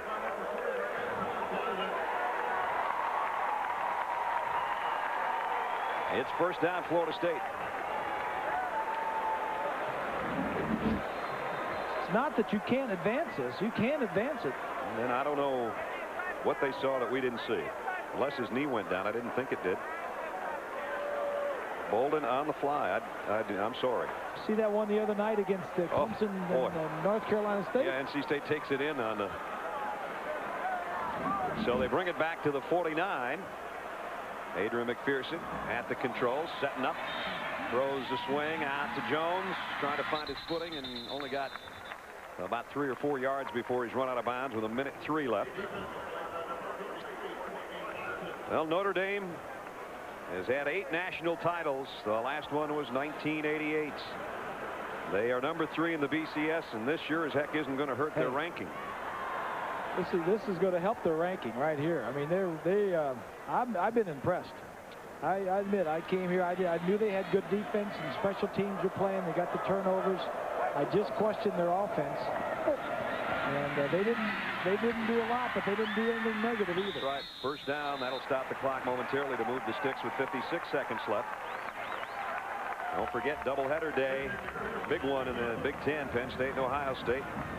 The last time Notre Dame had 3 wins over ranked teams on the road was 1990.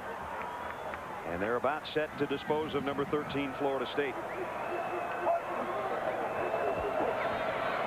McPherson steps up and around the pressure and now throws, and he had Bolden wide open, and somebody got a hand on it en route. Shane Walton, I think, got a paw in there. That would have been another big gainer. If he'd just given it a little bit of air and threw it over the linebacker, he would have had him.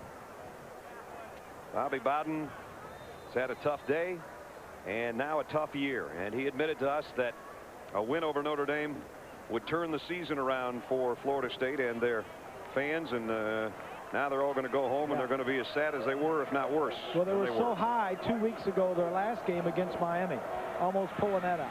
Pearson out to Maddox in the flat. Nick Maddox broke a tackle, still on his feet, driving forward, got a first down.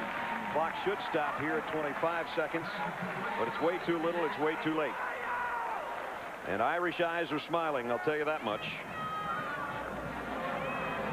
And when Irish eyes are happy, all the world seems bright and gay to the BCS, because they look like they might be heading to a big, big game. They still have some games to play, but the only ranked team they'll face, whether or not USC will be ranked at that time, we don't know yet, but you'll see that game in late November. Right here on ABC. They have Boston College at home next week. And then they play Navy in Baltimore. They have Rutgers at home. And then they travel to USC Saturday night game. And the contenders for the BCS, Oklahoma idle today. They've got Colorado coming into Norman next week. At Oklahoma State, at Texas A&M in the Big 12 championship. Miami had to survive West Virginia. I don't know that that game's over, but they've had trouble with them all day. But they've got Tennessee in Knoxville and Virginia Tech in Miami on December 7th. And there's what Bob was talking about, BC and a USC team that may or may not be in the top 20 by then. You never can quite tell. Virginia Tech is a team that's sailing by. We haven't talked much about them. Virginia is improving. And that game at the end of the year against Miami, Georgia, could surprise everybody. Georgia's got Kentucky tonight. They don't play well in Lexington at nights, so watch out for that one. At Auburn, the SEC championship. Ohio State, don't forget, they've got Penn State coming up next for most of you, and then they've got another team that's a shocker so far, the Golden Gophers of Minnesota next week, and they only have 1 loss. McPherson running around, throws complete. Maddox still on his feet inside the 10. He got there. Touchdown. Ty doesn't like this. Everything was looking pretty good, and this is going to be his motivation for next week. Tyrone Willingham. And another flag down. We didn't finish the game. Penalty markers down.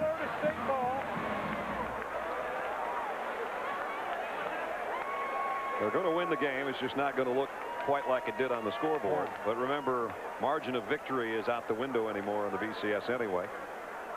The play was over. Dead ball, personal foul on the offense. Touchdown is good. Penalty will be enforced. Greg Jones, I think, got in a yakking match with Preston Jackson or something. That must be where the penalty has come in. And Florida State has had a few foolish penalties today that didn't help their cause too much. I don't know why when you're down by how you can be talking to anybody. 17, what you've got to say. I don't know. So now it's going to be a long extra point attempt. Partner, we were just talking about all those teams going, and you said something earlier about a bunch of teams going undefeated. Would you say, what if we have 6 or 7 undefeated teams? We were talking about it last night in our meeting. I said, could we get 6 to the end of the season undefeated? And the way we did the math, we thought we could. That'd fill up 3 pretty good bowl games. Yeah, that'd get the people talking about playoffs and the BCS and all that.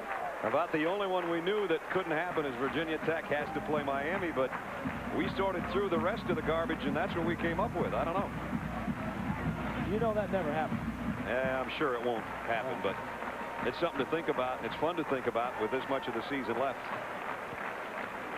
Well, Tyrone, you have done a marvelous job.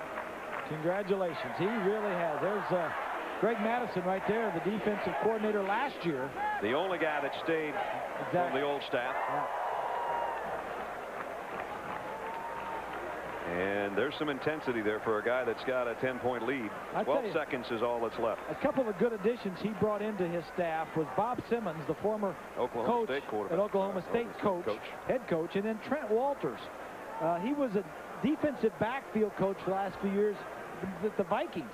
He brought him in, and you know, you bring somebody in from the pros to mix with that defensive secondary. Says, hey, you want to get to the next level, this is what you need to do. I've been there, and I'm telling you. Trent is the dad of Troy, the wide receiver at Stanford, who was so good a couple years ago. Ball loose. Notre Dame, well, wait, maybe not. I thought they had it. Florida State does. They got it again. With 8 seconds left. Well, they need a touchdown pass in about 4 seconds, and then they need another onside kick and another touchdown pass. Yeah, if it was a close game and you were down by 2 or 3 and you really needed it, you probably wouldn't get it. Now you've gotten 2 in a row. He does a nice job with his kick to get the ball popping up. Both of them were just like that. Yes. Xavier Bethia with the... Sapp, number 20, misses it. Hetzel has been all over this special teams today. Yeah, he has. So as a disgusted coach who's about to be 8-0, I'll tell you that much. Yeah, he's going to say when he gets in there, nice game, guys, but we didn't finish. We didn't finish. Hold it up! Hold it up! Prior to the snap, delay of game, offense. 5-yard penalty, it's still first down.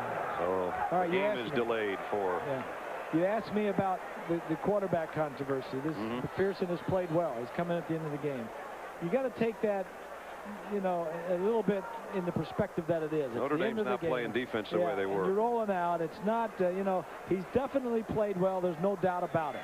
But Chris Ricks played well also. Yes, he did. Nice block. McPherson's going to go long to the end zone. Bolden and Gardner are out there, but it's broken up, and it's all over. Florida State drops to 5-3. The Irish are still undefeated. 8-0.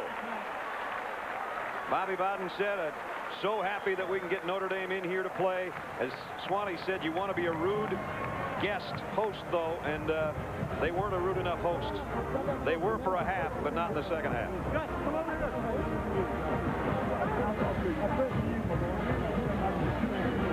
It's not Irish luck anymore, folks. It's a good football team. Ty Willingham is with Lynn Swan, who's being his own director down there. Swanee? Guys, I'm down here with Coach Willingham. Coach, a tremendous victory for you. I know early on today you said this would not be validation for your program, but this win has to give this program and what you're doing this year a great deal of credibility and respect. Well, Lynn, thank you, but we're not thinking that way. We felt like this was a heck of a ball game to win because we're playing a great football team, and they're truly a really good football team. But we looked at this as simply one more step on those number of steps that we need to take to be the team that we'd like to be. Coach, we know you believe that because we saw you coaching right down to the end. Thank you very much. Thank you. Congratulations to Notre Dame. They win again and beat another ranked team on the road. 34-24 is the final. ABC Sports is online at ESPN.com. Keyword ABC Sports. For Lynn Swan and Bob Greasy, I'm Brad Nessler from Doak Campbell Stadium. Now stay tuned for more great college football action, as most of you'll see Penn State and Ohio State, Iowa State, Texas, USC, Oregon, or Virginia and Georgia Tech. See you next week, everybody.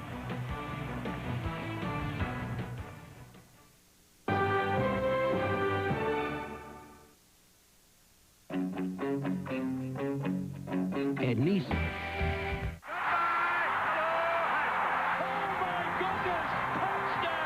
ABC Sports Championship Television. Chris Sims has a powerful and accurate arm. He's a fierce competitor who will do anything to defend his turf today.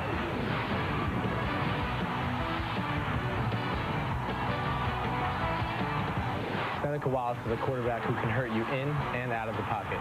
He had a tough game last week in Oklahoma, but this weekend he's coming into our house with one thing on his mind.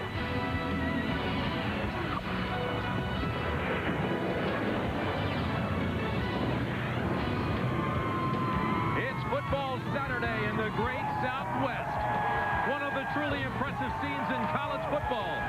It's a Big 12 showdown in Austin, Texas.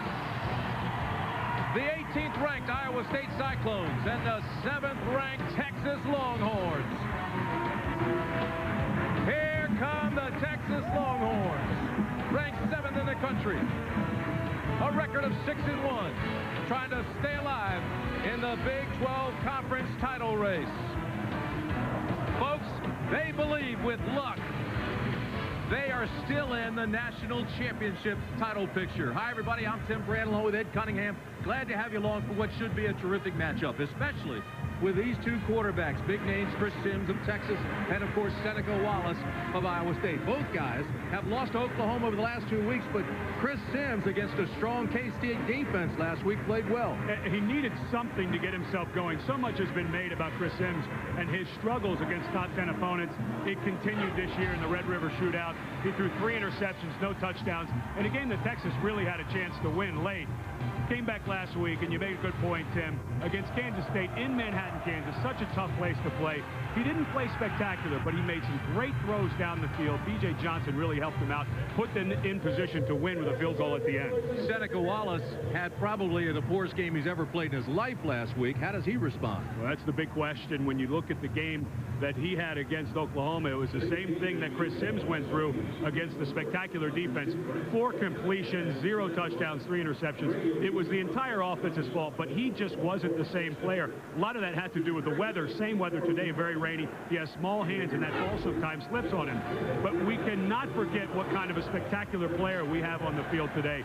This run, he goes 135 yards for a 12-yard touchdown against Texas Tech.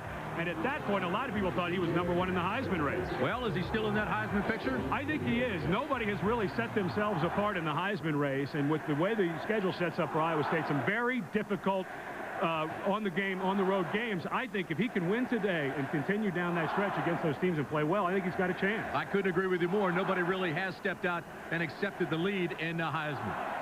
Here come the Cyclones of Iowa State. On a rainy day in Austin, Texas, the focal point, head coach Mack Brown of Texas. He's with Samantha Ryan. Sam? Well, thanks a lot, Tim. Coach, your running game has been off a little bit of late. Add the weather to the mix. It's been raining 3 straight days here in Austin. How does that affect your game plan? Well, one thing, you look at Oklahoma and Kansas State's defense, that'll knock your running game off a little bit. Iowa State's got a great defense. We've been a little inconsistent, but we've got to run the ball and be more balanced, take care of the ball, and get more explosive plays today. Now, you brought up Oklahoma. You can't get Oklahoma back. That said, how big is this game as far as Big 12 championship implications? When you're at Texas, all of them are big. The only devastating losses at Texas are the losses. Okay, thanks a lot, Coach. Thank you. All right, Sam, thanks. The final mental preparations begin. Psycho-cybernetics. It's Iowa State and Texas coming up next. Texas Memorial Stadium for only the 10th time, Iowa State and Texas. It's rained the last several days here in Austin. More rain predicted this afternoon. But this field drains well. Sand base, fast track, and solid. As you look at Dan McCarney, he's 22-10 since the start of the 2000 season. Quality coach. A 16-game home winning streak for the Texas Longhorns. Texas to kick off. Lance Young is the guy who wants his ball. Young back to the goal line. A yard deep. And here he comes. He's a speedster. Looking for a hole across the 20. And Iowa State out to the 24-yard line. Here's our first look at Seneca Wallace, folks. And he is special. Last year's Big 12 Newcomer of the Year turned into this year's Heisman candidate, hitting 60% of his passes with 11 touchdowns. He's run for 6 more. But oh, did he struggle last week. We'll see how he responds today. Iowa State needs to come out and get some kind of rhythm going early for Seneca Wallace. I would not be surprised if they get a couple of little screens to their wide receivers. Just get his confidence back. He worked so hard in practice, but he's got to complete his first ball to have a good start. First down, Iowa State. Straight ahead they go with Wagner. Not much there. Back to the line of scrimmage. Now let's take a look at our AT&T Wireless starting lineups. First, the backs and receivers. Michael Wagner is a tailback, averaging 4 yards a carry. Woodley is a throwback. Lane Danielson is the leading receiver and big play guy. Let me add a name here. They also come in with Montgomery. He has 26 receptions. Whitver has 25. The offensive line averages 6'3½", 300 pounds. 2 of these guys moved over from defense, Shelton and Stubby. Butler is the leader and the team captain at center. Second down and 10. Montgomery's now in the game. Looking deep. Intended for Young. No good. Just out of bounds. Outside receiver. They're just going to try to throw a little fade. Got the safety coming over the top. Jakari Pearson gets a nice shot and knocks him out of bounds. Good call by the official over there. Lance Young not able to get his foot in bounds. So it brings up third down and 10 for Seneca Wallace. Backside pressure, steps up. It's complete to Whitver. He'll be close to the first down, and there is a flag. Looked like at the end of the play, the defender from Texas might have got a hold of the face mask of Whitver as he was trying to wrestle into the turf. 26th reception of the year. Personal foul, face mask on the defense. 15 yards added at the end of the run. First down. Good call by the official. Right over the top came Rod Babers and had a hold of Whitver's face mask and drug him to the ground. That's why it was the personal foul. And a good early conversion for Iowa State. I don't know that Whitver had the first down yardage on the completion, but they needed something positive to happen for them after that debacle last week against Oklahoma. So they move the chains. Up near midfield at the 49. Out of the shotgun with Wallace. They show blitz from Texas and come back and throw it back to where the blitz was coming from. So Hiawatha Rutland comes in, goes underneath the blitz area for the completion and another first, a gain of 11. And if you watched Iowa State last week against Oklahoma, this is what Oklahoma did all day. They brought 2 safeties from the weak side, and Brandon Everidge had a great game. Watch, coming from the outside right here, you got 2 defensive backs coming, and what a great play fake by Seneca Wallace. Releases Rutland to the outside. That is a great pickup by Iowa State and made Texas pay. Wallace again with time, throws a dart and overthrows his intended receiver, Jamal Montgomery. AT&T Wireless lineups defensively for the Longhorns of Texas, a 4-3 scheme, one of the best D's in the country. Corey Redding is a 6'5", 270-pound quarterback hunter. He's got 17 career sacks. The All-American coming off his best game of the year.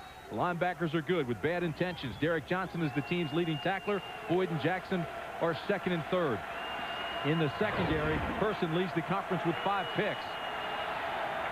Second down and 10. Absolutely nothing for Michael Wagner. Tackle made by Wright. Roderick Wright, a true freshman. Got a bunch of playing time when Marcus Tubbs was down. Right here on the center, does a nice job getting inside. That was a missed assignment by the left guard, Bob Montgomery. But this true freshman got a lot of time with a couple of guys banged up. He's getting better and better as the season goes along. Third down and 12 for Iowa State. Danielson in motion. This is where Wallace is the most dangerous and throws it away.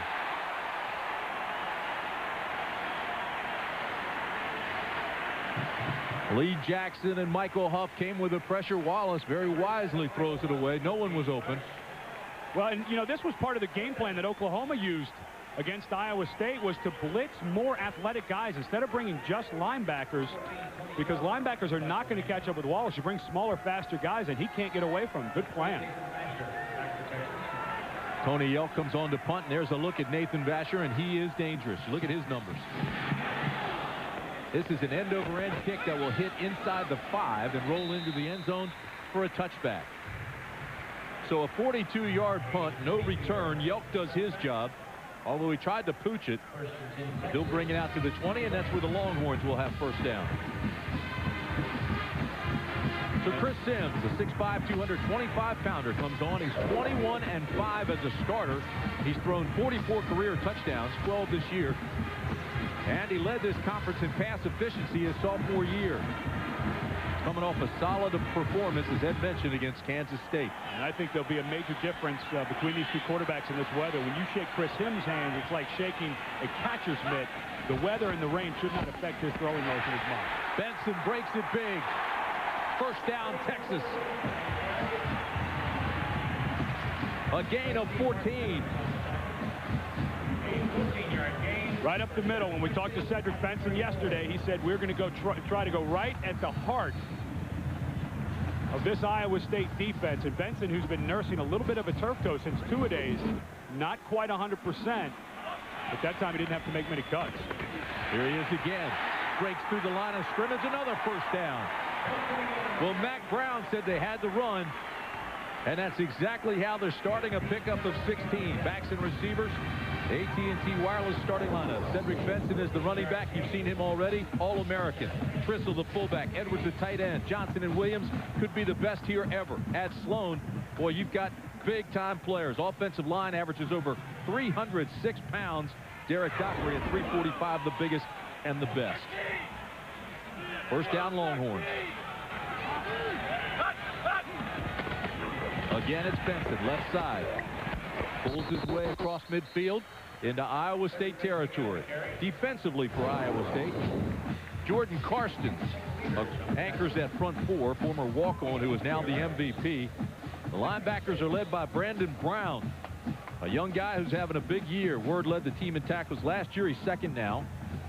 And in the secondary, Austin Billups and Hobbs are all former running backs. Mark Timmons is a talented safety. Second down and 6.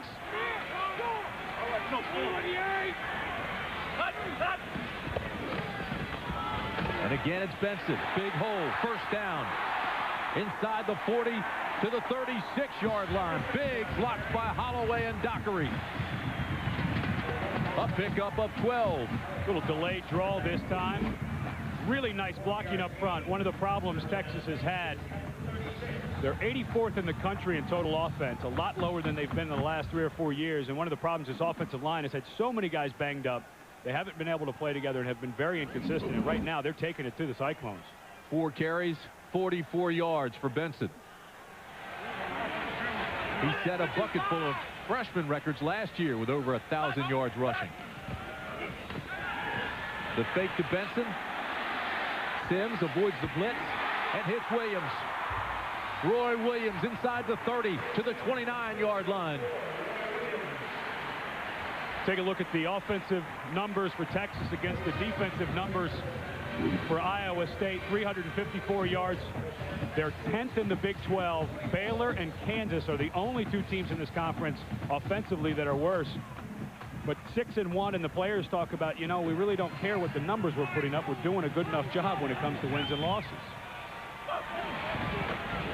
Here's Benson again to the 20-yard line. So they've gone 20 to 20 and continue to move. Matt Word made the tackle. Greg Davis, the offensive coordinator for Texas, has been taking a little heat around here because of those numbers. But, you know, these receivers have been hurt. Roy Williams, who severely pulled his hamstring against Houston, missed Tulane. He's not 100%. Sloan Thomas has a little hamstring thing. They just haven't had healthy guys to have their full complement of practice. Second down and 6. They try the right side. There's not much there. Good play by Tyson Smith.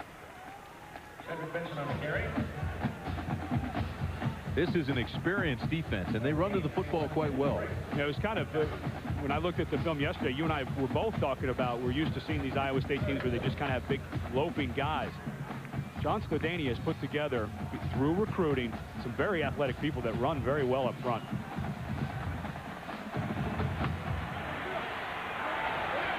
A chilly, rainy afternoon in Austin. Feels colder than it is. Sims, timing pattern. And he has it complete to B.J. Johnson. Yes, David. Johnson's down inside the 15. It's awful close, but I don't think there's a decision to be made. If it's 4th and inches, the way they've been pounding Cedric Benson, they've got some momentum. This is not a first down. Do not expect Dusty Mangum to come strolling off the sideline for Texas to kick a field goal. It is so hard to jump on top of Texas here in Austin. 16 home wins in a row. 4th longest active streak in the nation. Just that far. Just pound it. Absolutely pound it. Ivan Williams is in there at fullback. Here comes Edwards. Brock Edwards is 6'5", 250 at tight end. They'll load up, go heavy, try to bull their way in for the first. You can get a little sneaky here, too. You've got some momentum. You've already got good field position. Don't get greedy. I always like to do a little play action, though. Try to find Roy Williams one-on-one up top. Ivan Williams and Cedric Benson in the backfield. Straight ahead they go for the first down.